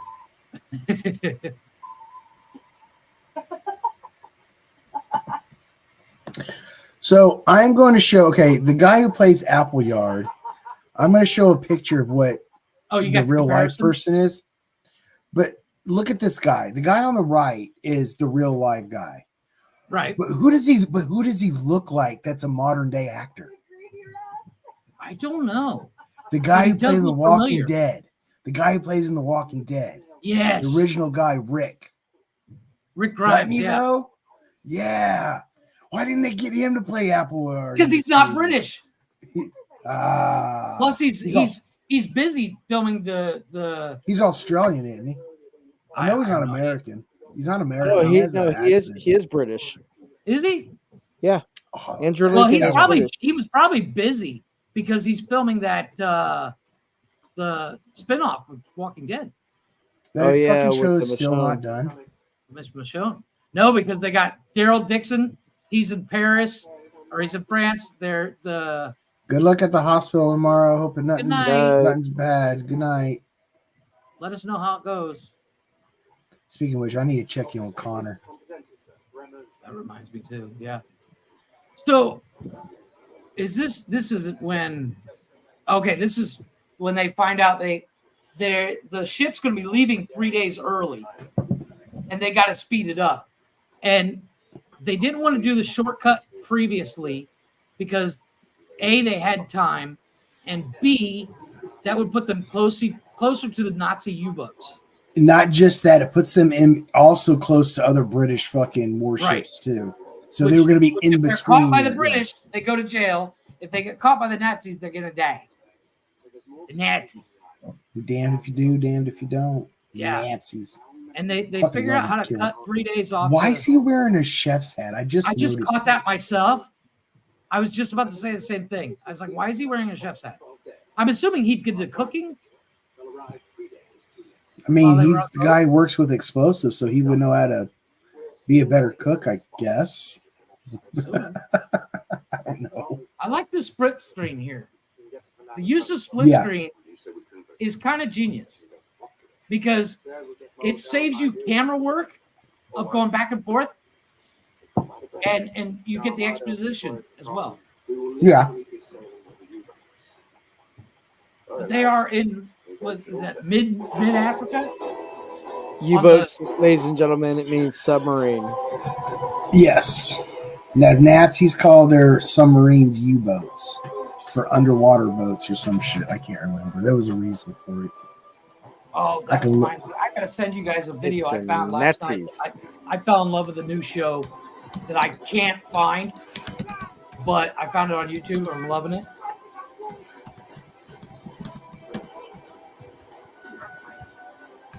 Bottle cap. Is that Churchill? Yes. Yeah, that's Churchill. Dude, the Churchill Museum in London is pretty cool. The Churchill Museum bunker, it's pretty cool. Well, like I said, I got to send you guys a link to this show I started watching on YouTube. So U-boat is short for undersea boot, which would be the German pronunciation. Yeah. Undersea boats, yeah. Yeah. I was close. Well, the Nazis had some weird vehicles. They had a Schwimmwagen. A Schwimmwagen was a Volkswagen that would go. It was amphibious. I've seen videos of those. Yes, that's fucking dope. I want one, but they're like $200,000 now. If you can find one without holes in it. Now remember, in real life, the operation was actually approved. To steal. Yeah, right here, they're this is like a secret message. Do your shit. That's the thing. Is Churchill speaking over the radio, or is he actually speaking directly to them? It's never really confirmed. Or I took it as he was talking directly to them. I thought that as well, but I also the way he worded things, it could have been one of those things like he didn't want the transmission intercepted, but it almost sounded like he was doing a radio address because he's sitting at his desk. So in this scene, they're of course going through the ocean and they run into a British destroyer. It's a British destroyer, and of course they see them. They see them. They see they see you. Cavell says, and so they try to play the whole we're just Swedish fishermen, and Alan Richardson character tries to speak up, but the admiral already knows. The admiral already knows recognizes. He recognizes Cavell. Yep. We're fishing experience. I love it. I love Alan Richardson's Swedish. It is genius because he gives it the Muppet treatment where he's like, "Who's these orange?" He does. Right? He does. He goes full on Muppet. I love it. He leans into the Muppet voice so well.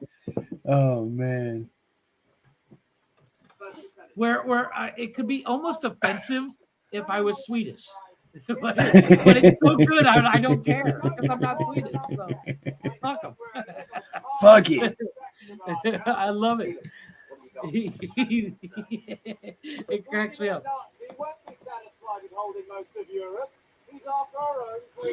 Oh man.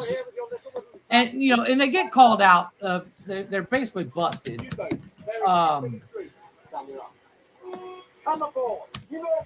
They technically get caught here, but because the Nazis do their thing. It's the Nazis. The Nazis. I like to say it like so that. You want to kill the Nazis? I use the Brad Pitt version of Nazis. They do it in a way where they get lucky and the Nazi U-boats come near. So they have to let him go.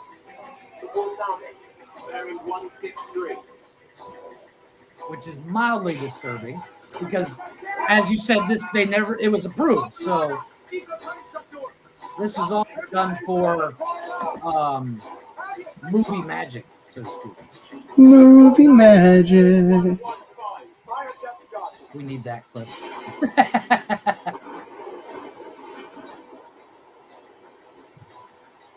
Man, one of my dogs just farted. Nice. No, actually, it's not nice. Oh, man. It's very hard, the birdie chicky cookie. Yeah, there it is. I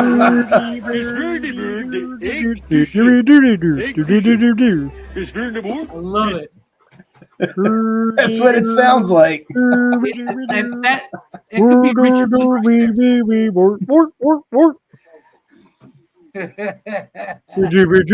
the chicken. Full on Richardson right there. Now, I love the prince guy that they meet here. He's not actually a prince. He just calls himself Prince. So, was he? In the movie, he is a prince of this place, but when he was younger, he had went to a very high level boarding school in Britain and England. Right. And he's very well educated and all that. And then he come back, and then of course, he's the prince of this area.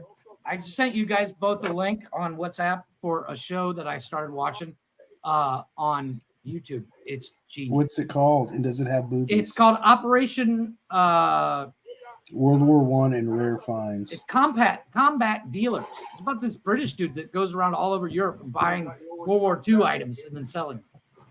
Oh, okay. And he finds some amazing things. He finds a swim toboggan, a famous one. I love the ascot. I want an ascot. Oh, he's all like proper and. I can't pull off an ascot. I don't think anybody can, but that dude. That dude and Fred from. So, Fernando Po, that's located in what, South Africa? Well, it's mid Africa. Africa does that weird shape, and it's in that it's in the elbow of Africa. And let me find. Yeah, I'm bringing it up right now on a map. I have like 14 things open. This dude can't shoot for shit, but he thinks he shoots really well. Google can't find Fernando Po. What's the real name for it? I'll be right back.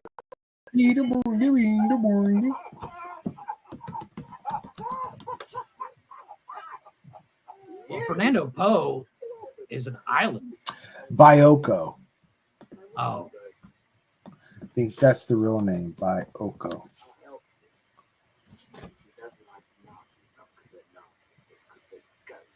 Because they're gauche. Yes. Because they're gauche. Yeah, it is an island, isn't it? Yeah, it says it's an island. So I think they changed the name. Yeah, over time. Or they changed the location for the movie. That's possible. I mean, that's what I would do. But I'm gonna quickly make a for the audience to show where this is. I'm gonna quickly make something here on. Yeah, go for it.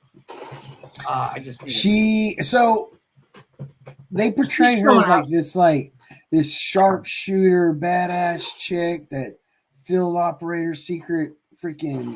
She's not though. She's not all that. Not in real life, no. It was first, but I mean, it's still pretty fucking cool. I mean, she it shows makes her look well. badass. Oh yeah. It makes her look like a badass. Oh, I'm gonna draw on. Here. Oh yeah, I love that part, dude. She's like, so the prince made it sound like he was the best shot. She's like, nah, fuck that. Starts pulling out every fucking gun from the arms tray and starts shooting it like dead on. Oh, and then she pulls out at the end. She pulls out the grenade. Like, no, stop. You've proven your point. Like they freak out when she pulls that grenade.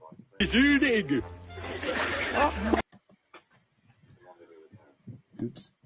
Okay, so wrong button. I found this is the red line here, and I'll show it here in a second, is the path these gentlemen take, and the little weird circle thing is where Fernando Poe is supposed to be, according to the movie. But Fernando Poe, according to Google, is an actual island. Yeah, it's weird. They all have great mustaches. Except for Richard. That little dude. No, he's got that real pencil thin mustache, which it would be the one I would try to pull off. I wouldn't try to pull off the curly one like Cavill's got. And I would look silly. But that has more of a, I don't know, man, I'd like to see him in a fucking Western movie. Right? He'd be a good fucking Sam cowboy. Elliott kind of mustache. Man. Yeah. Yeah. It's gorgeous. That snapshot of Cavill's face here. It turns out they went to the same boarding school and played fucking cricket. They played cricket. That shows how close they are. They played fucking cricket. That's aristocratic snob shit. What is cricket? Cricket's fake baseball. It's weird baseball. It's weird baseball. It's baseball with paddles. Yeah. I don't understand. So if you get a strike, you get paddled in the ass. But I do like that he recognizes him, then he tells it he does the shape, he does the stance that he did back in the day, and he's like what one eye on the pitch, one eye on the pub. I like that. Yep. Like he was like he only gave about half a shit about the game. He was even he gives him the compliment of that he was just as good on the playing field as he was hanging out in the bar. That's the way to be. Right? And that's the kind of friend you want. God, have you ever been to a pub in England? No. Oh, dude, the pub life in England is so amazing. It's pubs compared to American When I went bars, to England, I did one thing and one thing only. I went and saw Top Gear. You went and saw what? Top Gear. Top Gear? I had my black market tickets because it was at the time that it was showing that they were doing it. It was booked for like 3 years in advance. And I got lucky and I bought tickets off a guy that couldn't go to the weekend he bought. So my buddy. Yeah, look at that mustache. Look at that handlebar. I told you got that great handlebar curly mustache. Gorgeous. Gorgeous. I want to go up to him and just be like, yeah. No fighting. Have you guys ever tried smoking a pipe, like a tobacco pipe? I have. I have bought me a pipe like that, but with something else. I bought corncob pipes at a tobacco store and pipe tobacco.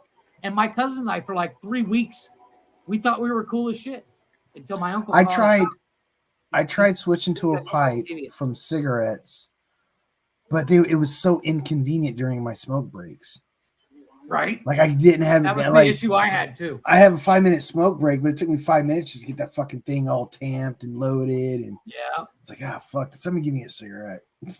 So, no, but I do like the smell of corncob pipes. Tobacco. I do too. I think it's a nice sweet smell.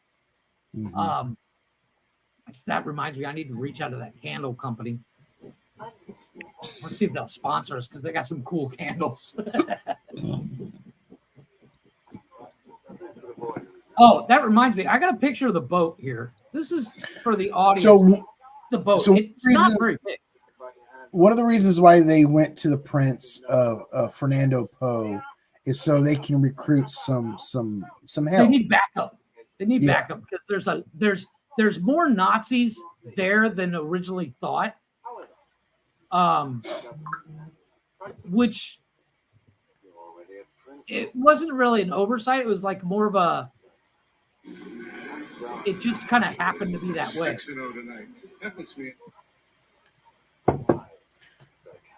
They never explained why there was extra Nazis there. They were there. They were just there. It was just. It was. Turns out they were wrong initially. Yeah. It happens. Well, dude was away for a while. This guy that's on screen. Oh, this is where he gets caught setting the bomb in the. Yeah, and you know Yeah. what? This dude Yep. he does the whole gun up my sleeve trick here, and gets 2 shots off. Then his gun stops working, and he kept trying it. And Why the other guy Nazis sitting there trying to fight to get his trying to weapon, get his gun out and because he shit. freaked Yeah. out. Like, Well, because they catch him and surprise him. There's 3 of them, and he's like, "What are you but doing they here?" see the bomb that he's setting, They don't see the bomb. and which is lucky. They just see If somebody they would fucking saw the with bomb, they shit. would just shot him. They just found him somewhere he's not supposed to be. Yeah. Oh yeah, this is a Guy Ritchie film. Yeah. Yeah, I just remembered. Yeah, so there's like a lot of those There's no like such thing as a slow, bad Guy those slow Ritchie kind of face-offs before the action pops off. Yeah.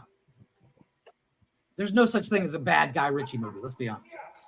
Yeah, I mean, even though I don't think it's a great movie, it's definitely not a bad movie. It's definitely not a 1 or a 2. Look, Oh, he's fucking still jammed. trying. The thing is, this Nazi can't even fucking get his gun out in time after all that motherfucking time. Exactly. There was a good 30 seconds. I would've 30 pulled the real knife out, seconds. yeah. Yeah. He's like, fuck it, I'll just out. pull a knife out and stab the Nazi. But his knife is set up just like his gun, just on the other arm. No, I think he got it out of, I don't know. No, he literally pulls it out. He shoots it out. He does the whole Well, shit. Cavill punch in the air to. Wow. That's way too revealing for the time of age, for the 40s. She's dressed up like Cleopatra. And she's so like, it is a seriously skimpy outfit for that era. So part of the story, and this is true in the real life operation, there was a party used to distract the Nazis and the Spaniards and the Italians. Right. The thing was, it wasn't really a costume party. It was a dinner party.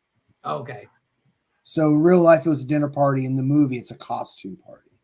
So, yeah. But once again, for the 40s, to be walking around like that in the 40s, bikinis weren't even invented yet. Despite what Pearl Harbor makes everybody think. They weren't invented yet. They weren't invented until 48. So during the time of World War II, bikinis weren't invented. So she's wearing, almost with the exception of the dress part that is ankle length, she's showing a lot more than anybody else in the time period. I'm not mad at it. I'm just saying. You're right. She's like the only woman that's dressed that scantily. Yeah. Which, I mean, once again, I'm not mad at it. It is a guy. It's a Guy Ritchie movie. But she pulls it off. But it's like she would have been called crazy. You got that fucking jazzy music in the back. Yeah, I like when she starts when she knows the distraction's coming. There's 2 parties going on. There's one for the officers, and there's one for the enlisted men. They're calling it Beer Fest, the Soldier Beer Fest. They do call it Beer Fest, Oktoberfest. I think it's probably what it is. I think this does happen. I don't know what time of year. September timeframe. I think this operation happened like around in September. But it shows you the difference between officers. September of 41. Look that back up. Yeah, it was very early on in the war, because right after this is when the U.S. 1942 January. Special 1942. So it happened in 1942. They started planning it in September of 41. Okay. Yeah, that's what it was.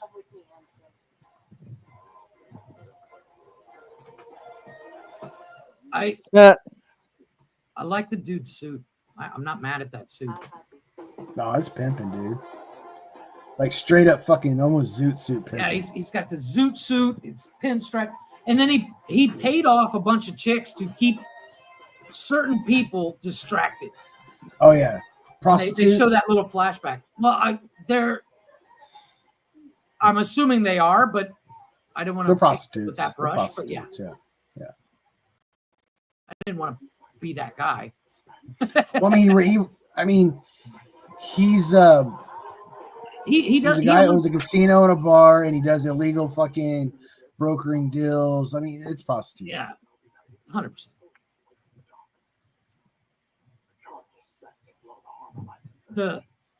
He's talking about how the lights are about to blow in 30 minutes.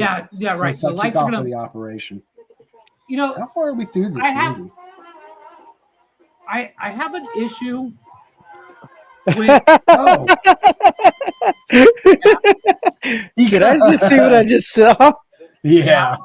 That told you this fucking my Zoom, flicks has so many here. fucking ad pops up on this website, and a lot of it's porn. When they're setting, a lot of it's porn. Oh, a lot of it is porn. One night, fucking chatterbait shit started popping up. Yeah. Last week. So the guy is dressed like Frankenstein. He's part of the Italian military. He's the owner of the boat, the tugboat, or not the tugboat, the boat, the storage boat. Yeah, he's part of the Italian military. And he's telling the Nazi that, hey, I did what you asked and I reinforced the boat. It is now unsinkable.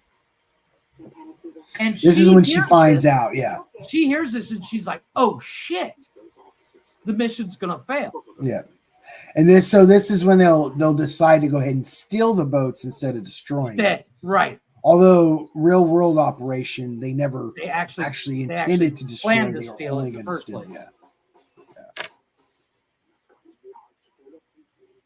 I seriously thought this dude was going to go back and delay the bomb from exploding from the lights, and wasn't going to make it when I first watched this movie. Then you realize he's going to the lighthouse to let the guys know, hold up, we got an issue. The issue is the boat's been reinforced. Yeah, they go back and they go send them a radio. They have a little. Oh no, he does Morse code with a flashlight, gets their Morse attention. code with a flashlight. After getting their attention, and basically lets them know, hey, we got an issue. That the boat is now unsinkable. We need to plan something else. Yeah. And boom. There it goes. Boom. There goes the lights. Now, what he did were the party. All right, so there's two parties going on. There's a party for all the officers, which is a costume party. Then all the other Navy guys, it's a beer party. But each party, so they don't know the lights. Doesn't lose their lights.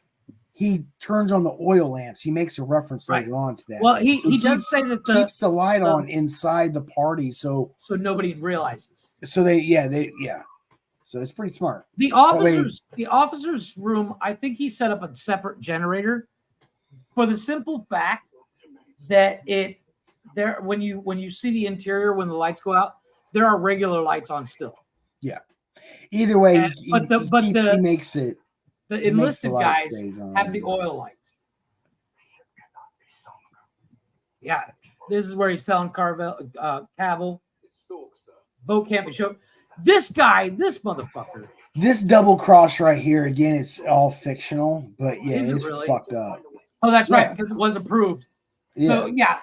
So this admiral comes in and he's like, "Oh, Carrie Elway, such a good actor." Yeah, Carrie Elway, that's his name.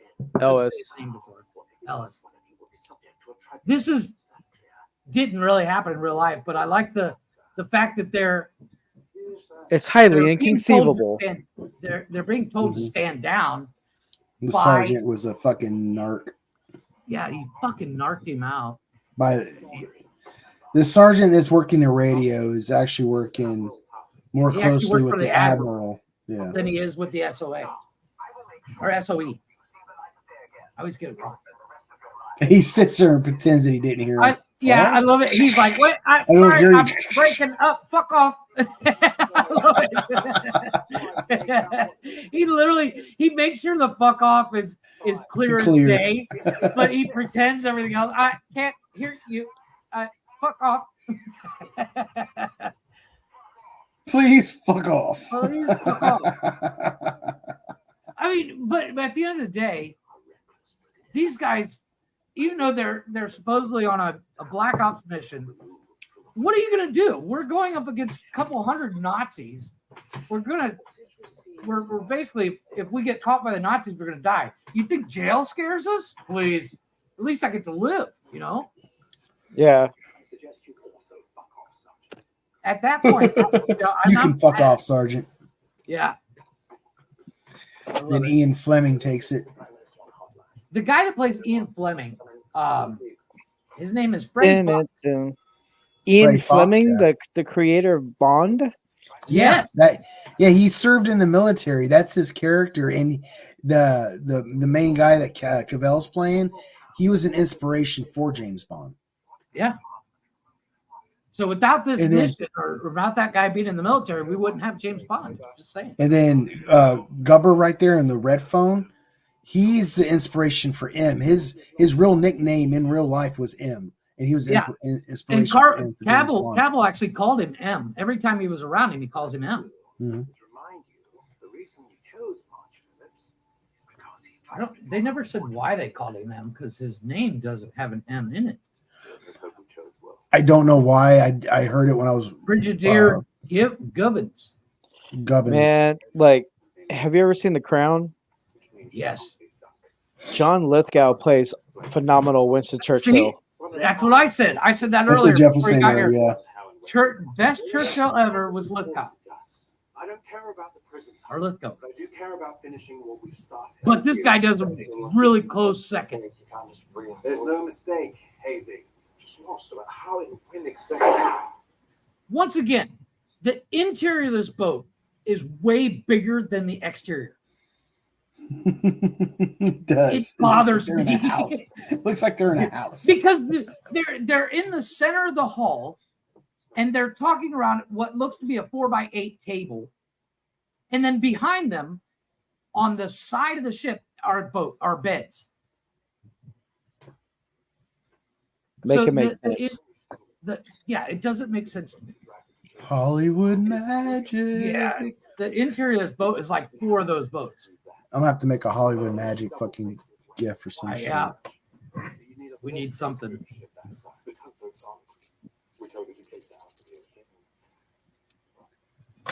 That guy, the guy that plays Apple, he does such a good job. We don't want to. We sail into international waters. He comes up with the plan of let's steal it. And they're all like, "What are you fucking nuts?" Which, like you said, was the original plan in real life. Yeah. What they ended up doing is in IRL is what they when they towed the boats, they towed it into. Just go IRL. I said IRL in real life. I thought you said IRL. I'm like, man, you're going all military social media. Social media. Oh, yeah, IRL. We are live, yes. But yeah, in IRL, they when they towed the boats, they towed it into waters, and they made it seem like they were abandoned or they were hijacked by their own Nazis and shit that defected or some shit. They played it off like it was like they found them in the water. That's why they're dressed as Nazis. Yeah.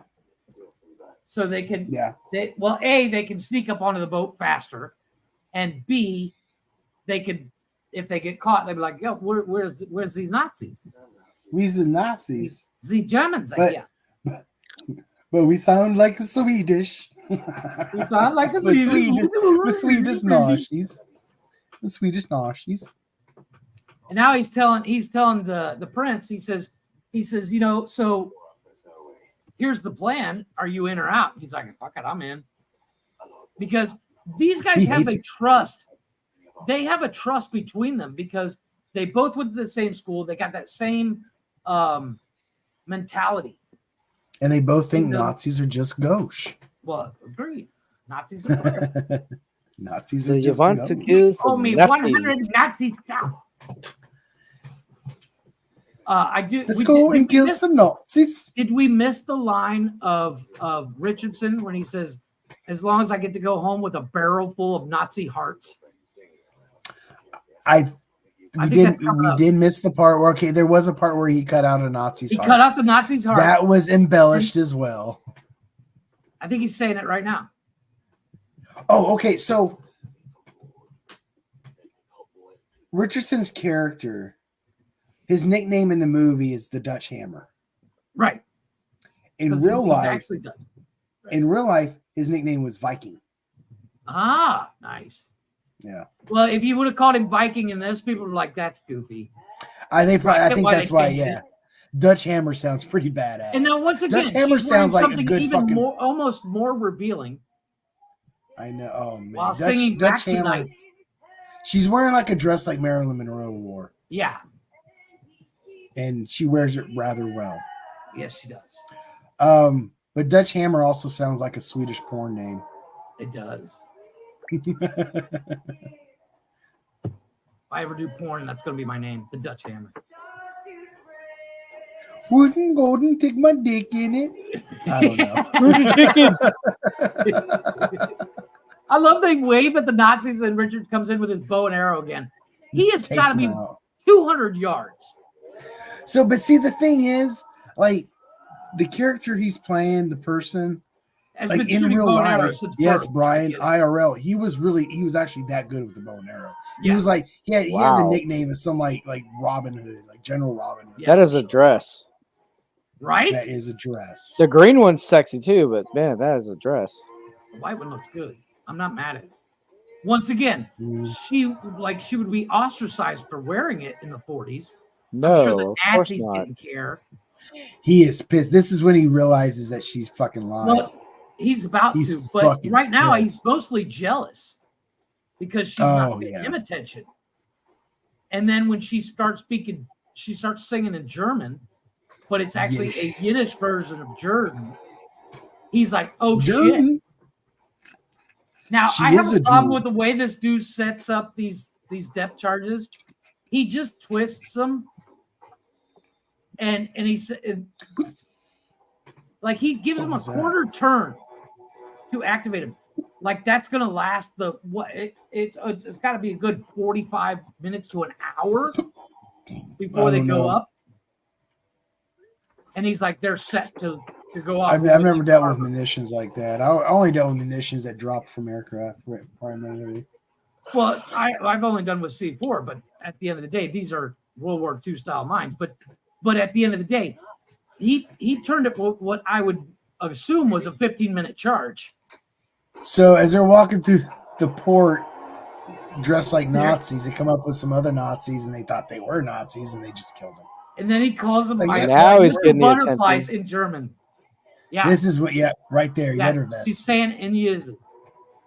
That's where he's like, that's the Yiddish. He leans over and he tells this guy, I think we caught ourselves a little Jew. See, he's realized. She said it in Yiddish, not in actual German. Yeah. But wouldn't they know that? They're Germans. We've caught ourselves a little Jew. He says. You know what? If we ever go back to 1942, I expect all Germans to look like that guy.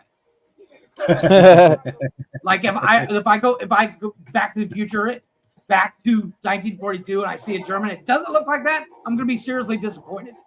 And all Swedish guys look like Alan Richardson. Amen to that. God willing. Jeff's like, I'm showing my king. Dude, once again, big strapping Swedish men. Richardson is a badass dude. And he's a good-looking cat. He's almost too good-looking to be as big as he is. He's like 16 foot. He's huge. Like, you look at, like, big people like Arnold Schwarzenegger. Like, they're huge back in the day, but they weren't, like, camera pretty. Alan Richardson's both.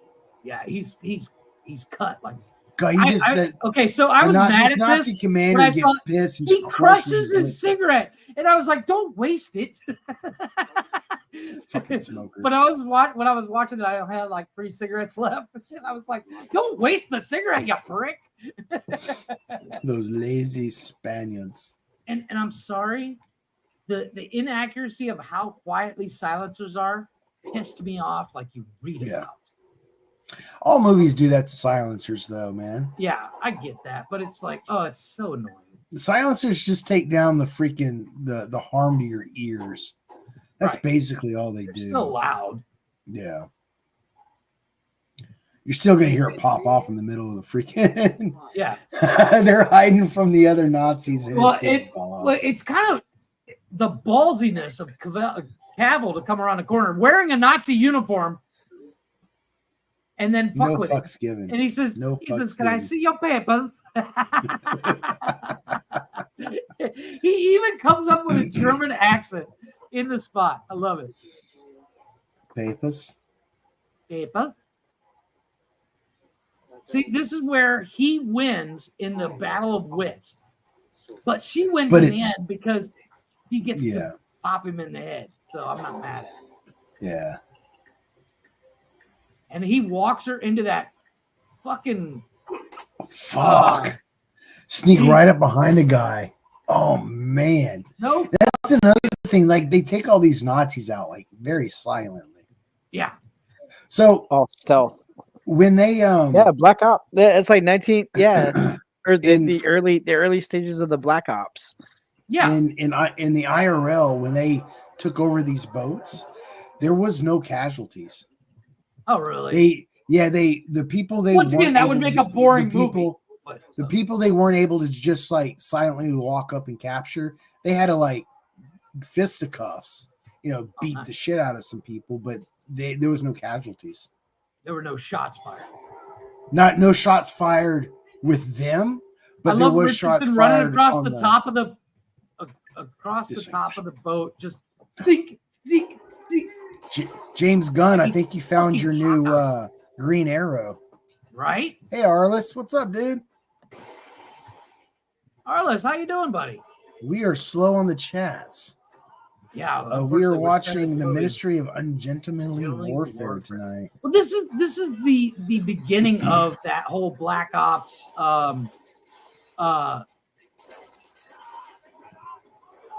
So historically wise, this was one of this whole special operations was new. It wasn't something that was being done when it come to warfare. Which, when you think about it, is kind of weird because nobody thought about it before that. I'm sure it's happened, just not as organized and like an actual like battalion like operation squads. Right. It's like one or two rare cases, but not an entire team. Actual whole detachment of special sense. Ops guys. There's a fisticuffs. And then the shot. So, and the thing is with this SOE group, I know in the movie it only shows like 4 guys. Well, dude, he punched that dude in the throat so bad, so hard, it hurt me. And the other 2, like total of 6 people. But this actual operation involved on the boat minimum, I think it was like 11 people. But in the whole entire like detachment of the SOE, there was like upwards to like almost 1,000 people assigned to that SOE. Oh wow. Yeah. So there was a lot more people behind the scenes making sure this shit got done. So, I see. Yeah. Well, it's a team effort, Yeah, it is. But in the movie, the team's smaller and more. Yeah, well, and once again, it makes for a better movie because you've got 1,000 people on screen. You're just like, I don't know who's who. It does. I've actually raised my my joint rating up since I'm watching it again. Yes. Right?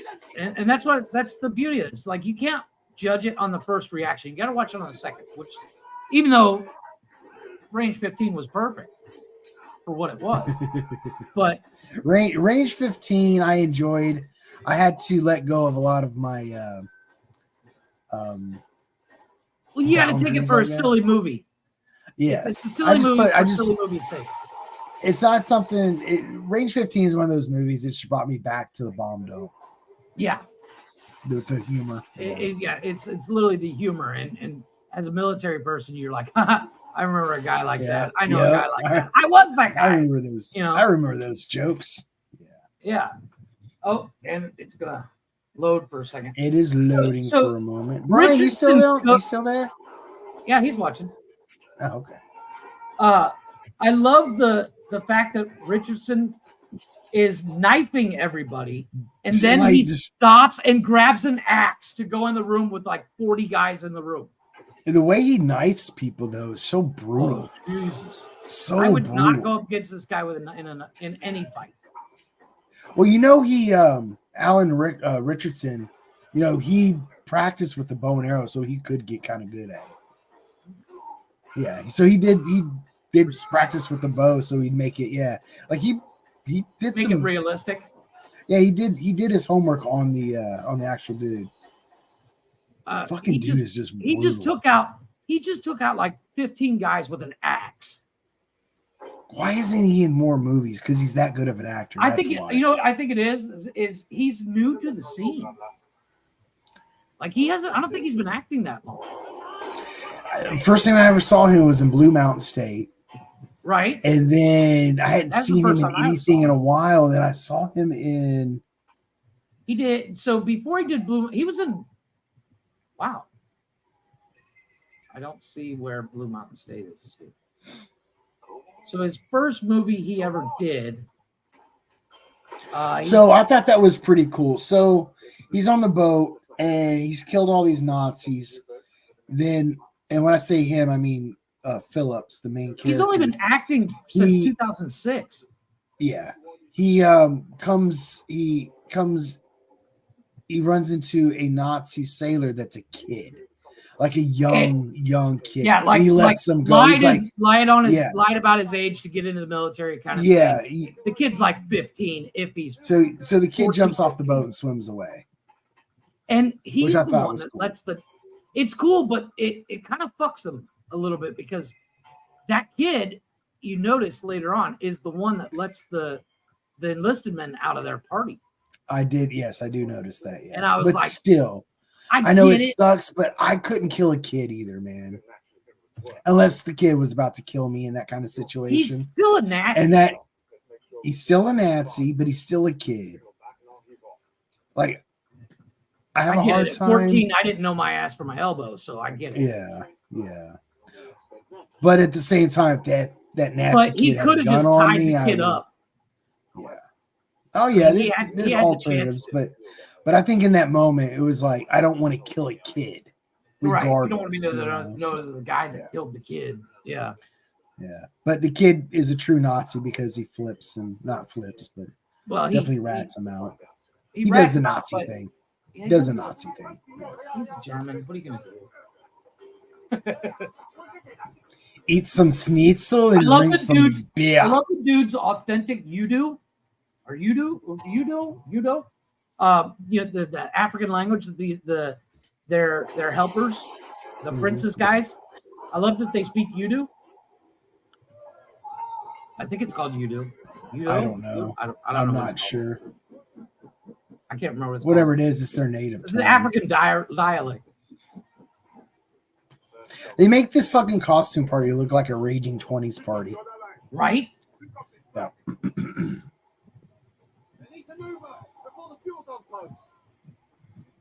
Aaron, we need Marjorie. Leave Marjorie to me. We'll catch you up. It's winding down to the end now. Yeah, it's getting close. This movie goes a lot faster. Like it's a quick movie. It doesn't feel as long as it is. I'm not gonna lie. Last night when I watched this initially, toward the end, guys, I'm on a new medicine and I take it at night, and it really impacts me wanting to sleep. It makes me crash. Yoruba. But Yoruba is the language. Is it? Oh, interesting. Yeah. So this is when the Nazi commander has her kind of captured.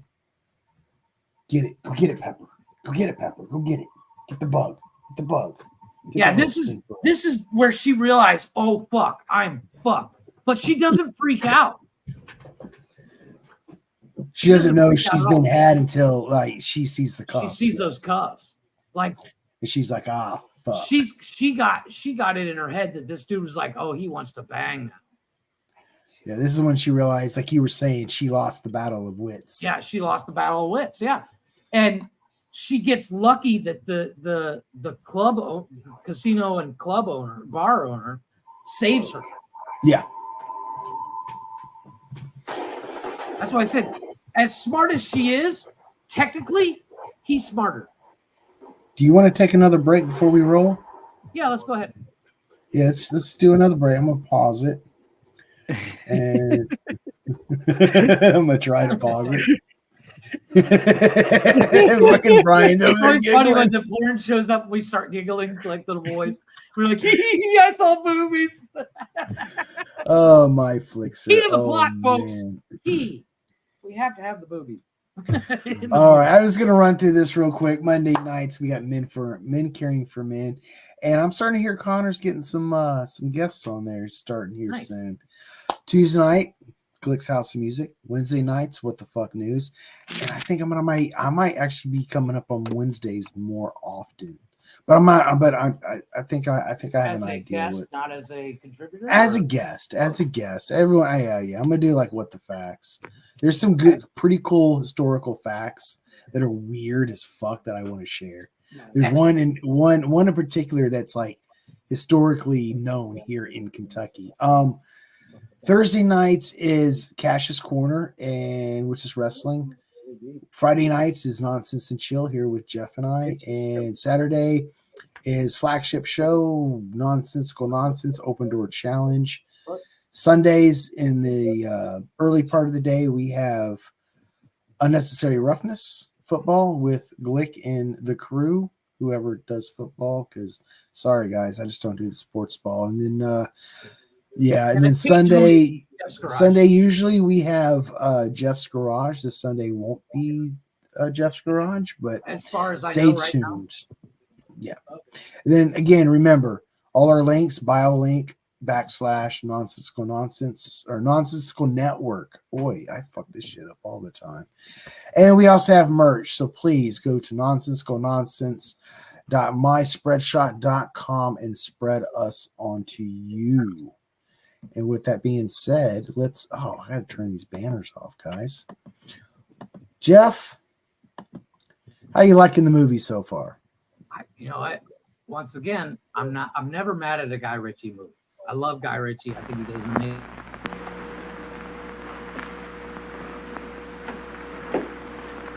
Say, who gets to make the coffee in your house? Well, you know, more often than not, when it's coffee time in this household, I get to make it. Of course, the fact that my wife lets me make the coffee tells you how amazing Instant Maxwell House must be. And believe me, this really is amazing. It's a completely different kind of coffee. Here, take a look for yourself underneath this magnifying glass. Now you can see it's not a powder, not a grind either, but millions of tiny hollow flavor buds of real coffee, formed this way to capture and preserve that famous Maxwell House flavor. Now these miracle flavor buds burst instantly the moment you pour in hot water, flooding the pot with that wonderful, good to the last drop flavor. Flavor burst. I want to tell you that is real coffee. As delicious as the best cup of coffee you ever have brewed. What's more, with this large jar, you save money, you know. Up to 75 cents compared to 3 pounds of ground coffee means that Instant Maxwell House costs you less per cup. So this is Rex Marshall reminding you, no matter who makes the coffee in your house, the secret of coffee that's good to the very last drop is right in this jar with the stars on top. Instant Maxwell House, the amazing coffee discovery.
make me feel very unwifely, McNaughton. Go barbecue. I still say don't serve your awful coffee with my steaks. Oh, Mrs. Olson, he's always crabbing about my coffee. I could cry. Good thing I didn't come empty-handed. This'll help. She should make better Gorgeous coffee. Oh, I'm a washout. Problem solved. Why is there 2 coffee commercials in this? Like, this is weird. What the fuck? Who drinks coffee with steak? Mountain grown, really better? It's the richest coffee, especially the way Folgers blends it. Make some. Okay. I hope McNaughton notices. Honey, you surprised me. Your coffee's terrific. No more complaints? You can make coffee for all my barbecues. Try Folgers. As long as you're the mountain-grown barefoot and coffee. Mountain-grown for better flavor. Ah, home sweet home, the little nest, where after work a man can rest, or take a peaceful stroll outdoors, doing little simple chores. Weed the garden, cut the grass, paint the window, fix the glass, trim the shrubbery, grind the axe. But take it easy, dear. Relax. Oh, these little women have a way, but maybe I forgot to say, she always has my favorite brand, Carling's Black Label beer on hand. What a happy thought, hey, Mabel, a great idea, Black Label. Nothing too good for good company, Carling's Black Label beer. The quality brew at the popular price. Enjoy the best, take our advice. Get Carling's Black Label, Carling's Black Label beer. Mabel, Black Label, Carling's Black Label beer.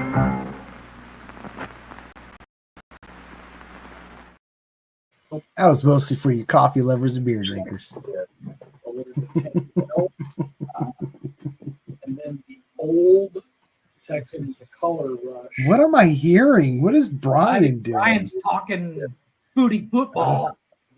He's talking football. So now all the Nazis are coming out because the explosion at the fuel area exploded. Yes. And this is where that little kid that was, he should be fucking grateful. So yeah, we didn't point out that during the night when everybody was partying, they locked the doors from the outside so they couldn't get out. So, and yes, that kid Nazi that Phillips let go ends up going back and letting all the Nazis out because he's a little he's prick. a Nazi. Yeah. Nazi. I get it. Maybe he should have been shot. I'm just saying. Mm.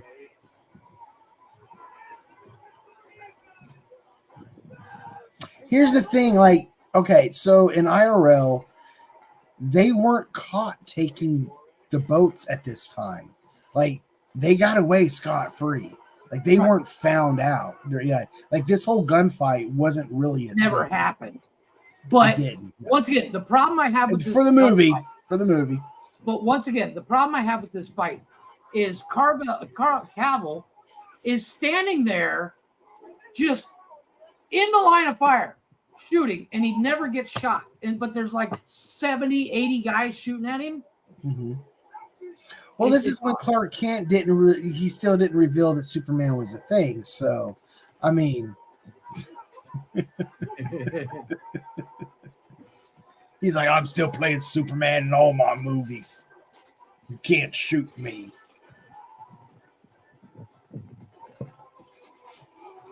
You gonna get that bug, Pepper?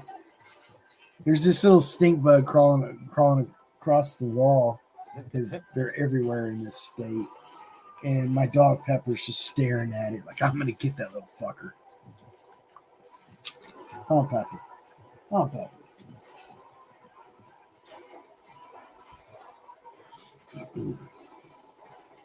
But, yeah, this fight, I mean, don't get me wrong. It's kind of amazing.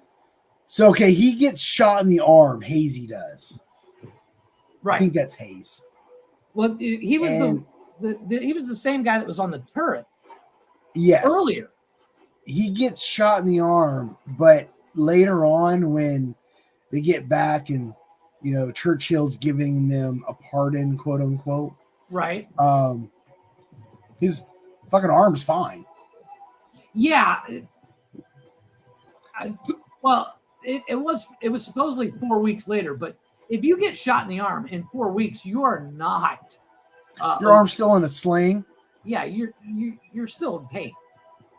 That's like one of the things I meant by these characters were written to be fucking invincible. There's like they're a even though the real people ended up dying within like a couple years, some of only like 5 months or 6 months after the fact of this operation, because there were other operations.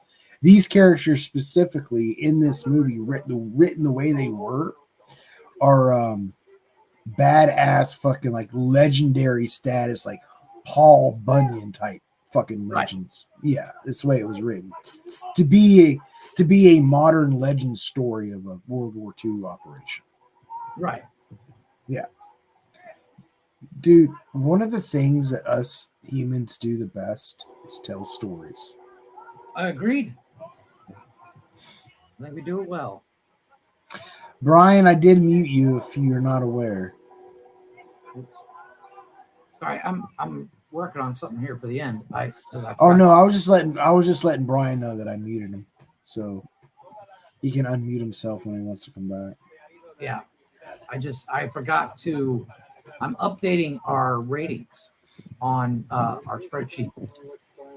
So okay. While we're doing it, God, I haven't looked at that spreadsheet in like a week, man. I'm bad at that. That's okay. I got it updated. He's like, my ship is gone.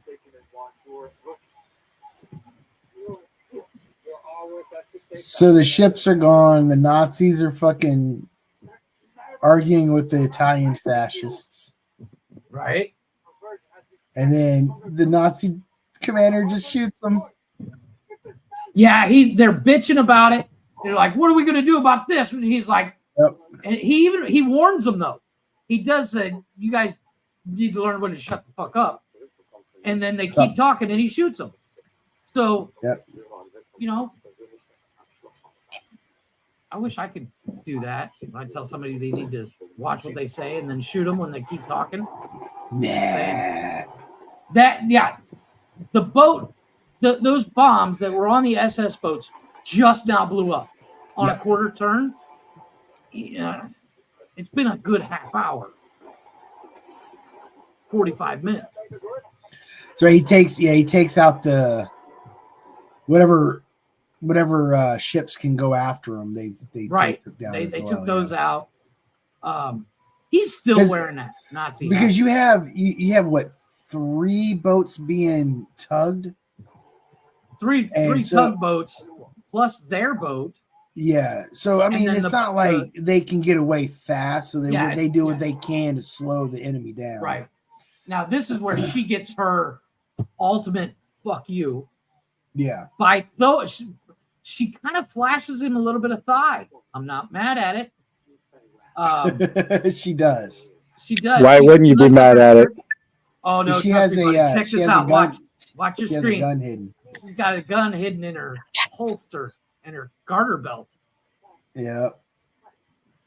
And she's all flirty with him, and he's mildly distracted by it, but he's basically saying, "I'm smarter than you." She's like, "You're not smart enough to fucking search me." He's like, "Your pussy ain't that golden."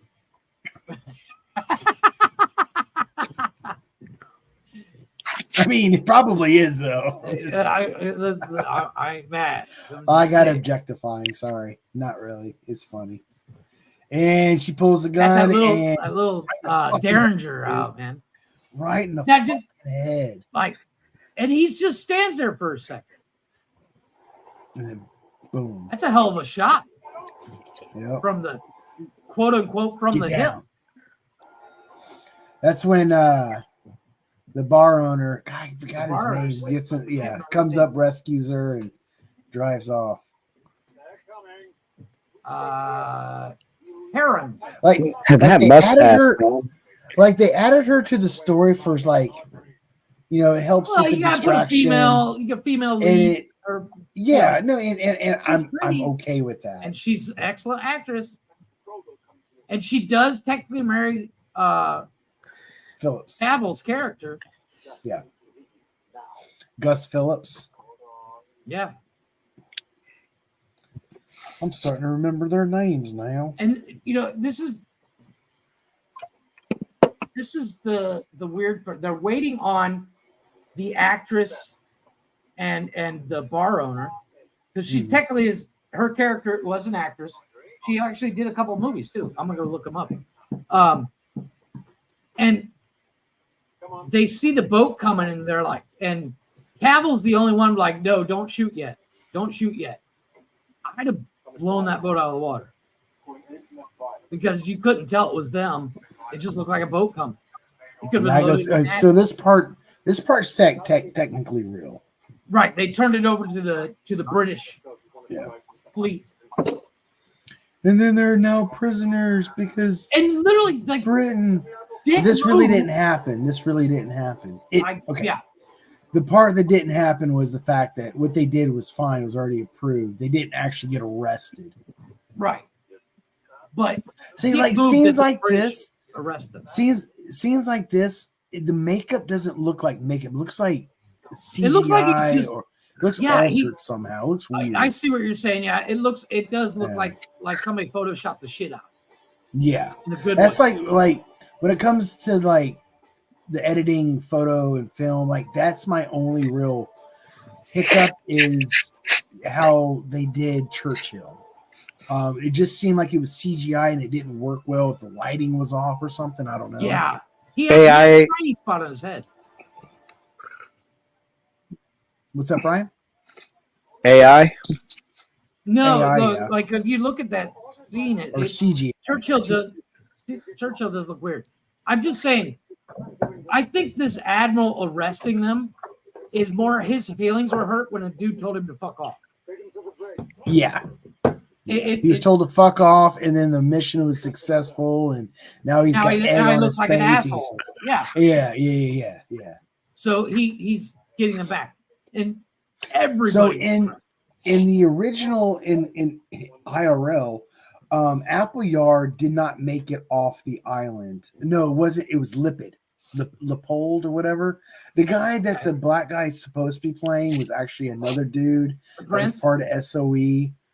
No, not the Prince. Anyway, he was part of the SOE, the original guy that they didn't really depict in here all that well. He didn't make it off the island. There was one person that didn't make it off, and he stayed there. He was questioned by the Spaniards and the Nazis, and because they thought maybe he set up the parties as a distraction. Well, they decided they believed him, but they wouldn't let him leave the island. But what he ended up doing is taking a canoe and escaping. And when he escaped, he escaped, caught back up with the SOE, went on another operation and ended up dying. But so this is Glasshouse Military Prison. 4 weeks later, and I love the dude yelling, and then Cavill's like, "You don't have to yell. We're in the same room." See, he doesn't look like he doesn't even look like he was shot. Yeah. And why is she there? I get it. She was arrested too, but why should she be in the same prison? Because she was female. They wouldn't put the female with the male prisoners. No. But this whole part is total fiction anyway. Yeah. And Churchill doesn't even take off his bowler hat. Still smoking. I love it. Oh, that's the only way you depict Churchill, man. Right? But this is the first time you see him with a cane in this movie. The lighting looks weird, man. Yeah, it's almost like he was CGI'd into their background, like he wasn't on set. Yeah. Like it's two films overlaid over top of each other to make it look like he's there, because he looks bigger than Richardson, taller. Mm-hmm. Or maybe it's the hat, because it looks fine there, where he's just staring at the camera and Cavill's staring at him. But when you see them in the same shot together, it looks weird. They get lobster. You get fucking mincemeat pie, mince pies, and lobster. Yes, he brings them a meal, boy. They're brought into the prison, handcuffed, thinking that they're going to be executed eventually or whatnot. Turns out everything's fine. They're heroes now, basically, but they're like special ops. Yeah, no, they're like some special. They're forming a new force. team. Yeah. The only thing upsets me is you don't see them tearing into that food because they had 4 weeks of prison food. They're staring at it though. At least a couple. Yeah, of them they are. Like, okay, we get it. That dude the frogman was licking his lips practically. He was like, I'm gonna fucking tear into that fucking lobster like you read about, son. He was I couldn't tell what was in the basket. Was that 2 more mince pies?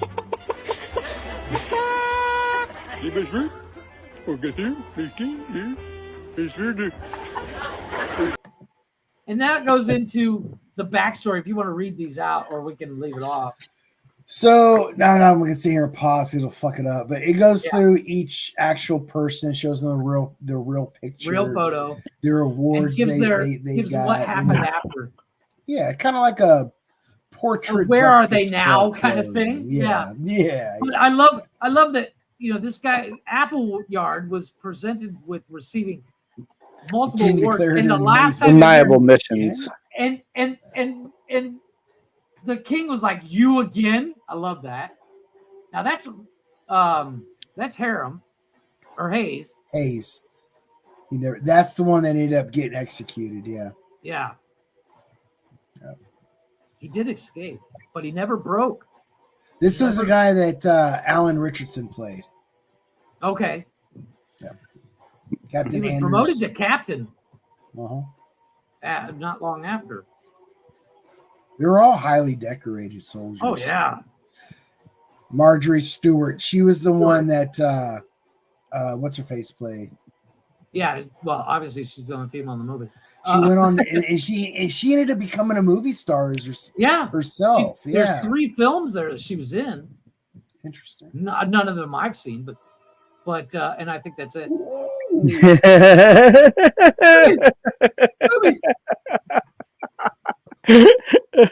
right, I'm going to end the Zoom because we don't need that no more. Oh man. So, Brian, we have a rating system we do out of 10, and we can do 0.5s if you wish. Being that you're the guest, Brian, 10 being the best thing you've ever seen, 1 being the biggest piece of dog shit in the history of the planet. Where do you rank this out of 10? I give it an 8. An 8. So okay. Brian's giving it 8 blazing J's. 8 blazing. And the reason why I say it is because, like, A, I mean, Guy Ritchie does his homework. B, the cast was great. C, and then overall, like, the story, even though I have not seen it in its whole entirety, other than what I'm seeing so far, I enjoy it. I like movie styles like that, like The Man from U.N.C.L.E. Right. Yeah, so I do like that. So yeah, I do like the whole overall. The story's good. I like it overall. Yeah. Jeff, what about you, man? So previously, it's my show. I go last. Okay. Well, previously I gave Curious 7.5. I gave Range 15 an 8.5. But this, I really enjoyed this. I'm giving this a 9. Okay. 9. Okay. I'm going big or going home. But I mean, I want to see it all in its full entirety. But from what I see so far, first impression, I give it an 8.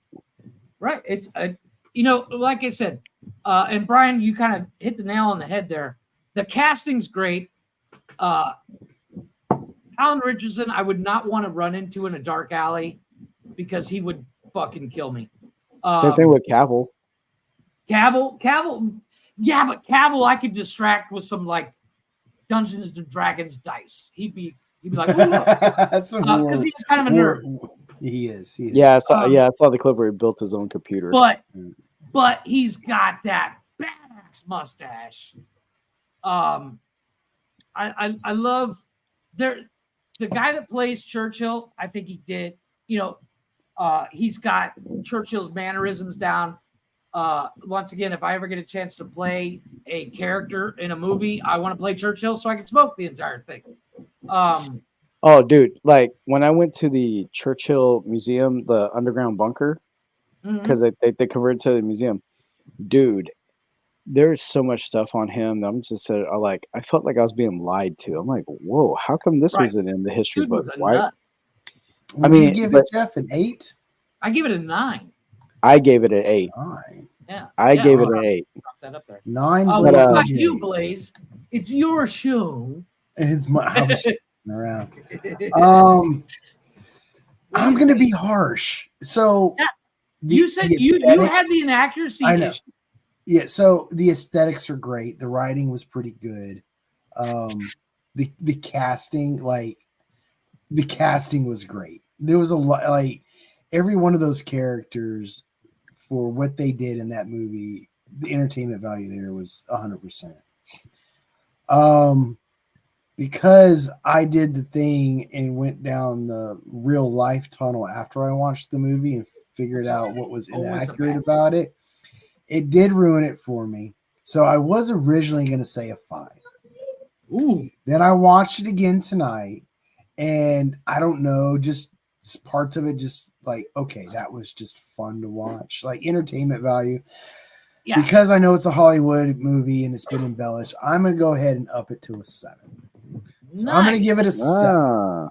I was originally going to go it's kind of on par. You gave Furiosa 7.5. I did. We both detracted for length on that one. I have the ratings from previously. We did not do the IMDb rating only because I didn't know it was there until I found it today. Furiosa was a 7.5 from IMDb. Range 15 was a 4. And this was a 6.8, which I don't know why they got the 8. Wow. As for Rotten Tomatoes, I'm pretty on par with fucking mainstream shit. I might need to rethink how I'm doing. Here's where I'm kind of weirded out. So Rotten Tomatoes has 3 different ratings technically. They have the popcorn meter that does in percentage, and then a 1 to 5. Furiosa they did a 4.5. Range 15 they did a 4.5, and this they did a 5.7. Oh wow! Whoa! Right. So 4.7. 4.7. I mean, I'm not surprised about Range 15. I only gave that high scores because of the nostalgia value to it. But wow. As for the tomato meter, they do out of 10, like we do. They gave Furiosa an 8. They didn't give Range 15 a rating. And this got a 5.7. Wow. Right? I was kind of like, wow. Now the tomato meter is done by participation. So it is not the rating of Rotten Tomatoes. It is the rating of people that actually write in and leave comments. I see. I see what you mean. Yeah. But the popcorn meter also does a percentage.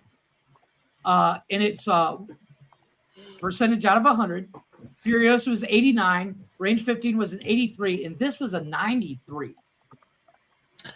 I would say out of the first 3 movies we've done, I would say, realistically, putting a nostalgia aside, I would say this was, me personally, I like this better than Range 15 when it comes to entertainment value. Agreed. But not better than Furiosa. So, I'm going to disagree with you. I think as much as I love Furiosa, and I can watch Anya Taylor-Joy read a book. I did love this movie. I think this is better than Furiosa. All right. Range 15 is one of those movies like we said when we watched Range 15 is one of those. You can't compare it to other movies. This movie, that movie is a movie for the guys to sit around and laugh our asses off while we watch it. I'm not going to watch it by myself. Yeah. I'm going to watch it with a group. Yeah. So range 15, its target audience is people like you and I, veterans. Right. It really is, or active duty, or people that are familiar with military sense of humor. Yeah.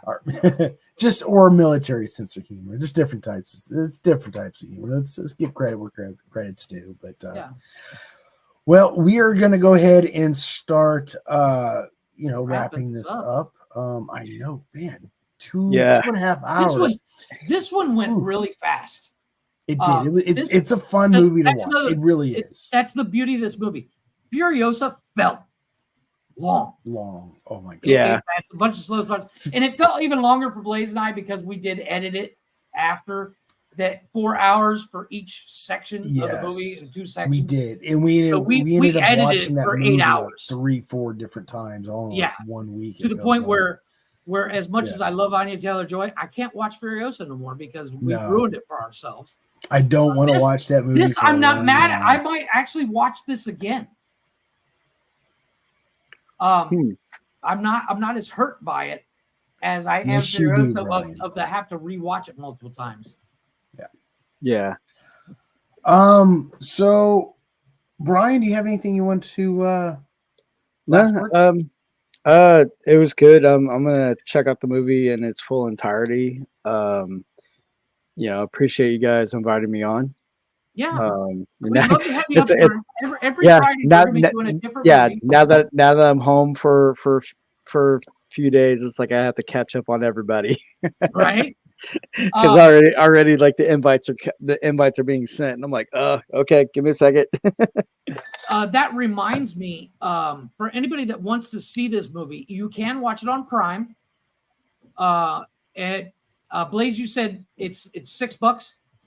Yeah, watch it on Prime. Something like that. Yeah. There are other ways to watch the movie. Oddly enough, it's free for me here. Huh. It didn't cost me a dime to watch it. All right. But that's a region thing. Like obviously, I'm sure there's a conspiracy theory to explain that. Yeah, but I get a lot of Bollywood movies that I will never watch. So there's that. We will have this discussion. All right, you know what? I think this is a good discussion for another night when it comes to streaming movies from different countries. Because there's Korean, there's Bollywood, like you said. Yeah, I there's got a lot Italian of movies. I would like to have this discussion, just not right now. I think this is understood. A good one, though. Yeah. Jeff, any final words? I think everybody should go out and see this movie. I do too. I agree. I think anybody who does watch this movie, I think it's also a good idea to look in the actual real operation of Operation Postmaster, however, the historical accuracy of it. I would wait until after you see the movie to do it. Exactly. Yes, and that's exactly the way I did it because I wanted to watch the movie unfiltered, and then I looked into. But they didn't really. I guess for me, because you looked up the original story, were you disappointed in the movie? No. But after you looked it up, you're like, "This is all bullshit." I love the movie. I wasn't. But I know it's all bullshit. For me, it's a pet peeve when it comes to movies that depict realistic or real world or historical military operations. Right. But it is a Guy Ritchie movie, and I know the way he does his stuff is very embellished in Hollywood magic, and that's great. Stories are supposed to be that way. So that's why I don't want to get too harsh. That's why I upped it to 7. I was originally going to do a 5, but I upped it to 7. That's harsh. It is harsh. It is harsh. It is, especially for a Guy Ritchie movie. Yeah. Agreed. Once again, nobody can name me a bad Guy Ritchie movie. I love them all. Like one of my favorite Guy Ritchie movies is The Gentleman. I love that movie. I think sometimes when you watch a movie, it depends on how you watch it. Not just like if you're sitting on a couch or in a movie theater, but who you're with. I think with the mood you're in. Yeah. Yeah. So I mean, I was a little bit more harsh last time, maybe in a critical view last time when I watched it. But all in all, I'll give it a 7. Jeff gives it 9. 9. Brian, and Brian gives it an 8. I think average would be an 8. Then that sounds about on par for a Guy Ritchie movie. Yeah. Out of 10, like I said, with the popcorn meter, it is considered a popcorn movie. 93% out of 100. That is huge praise. And it's not the killing is not gory. Like, you can watch this with the kids. You're right. It's not. It's definitely a huge kill count, but it's not. Yeah, you're right. It's not gory. Yeah, it's not like. But that's Guy Ritchie. Where you're like, whoa. See, that's the thing about Guy Ritchie. Like, he'll have like kill scenes and all that, but when it comes to like the bloody, gore, disgusting aspect of it, he doesn't really add that in. Like when the Nazi commander got shot there at the end. Yeah, it could have been. It was a bullet right in the head. It was a stream of blood, and then boom, he falls. That was it. But Guy Ritchie, I think he relies more on the dialogue for his movies than he does the action. Like, he's not Michael Bay, thank God. Dialogue and the cinematography is his huge thing. Yes, he does do explosions, but he doesn't do Michael Bay explosions. Yeah. Had he done a Michael Bay explosion, that whole entire fucking city would have been leveled. Yeah. It was a transformer. 10,000 gallons of gasoline every explosion is ridiculous.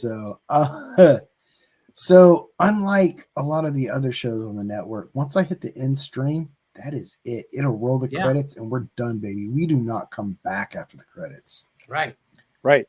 So, Brian, what do you got to say to the people as we leave? Guys, check it out. Check out the movies, and then hop up here on Fridays and have fun. Honest takes. Jeff, before I hit end stream, you got anything? See you at the movies. See you at the movies. Fuck yes. Next week it's going to be Terrifier 1 or 2. I haven't decided. Oh, Terrifier 3 is already out. I have not seen Terrifier 1 or 2.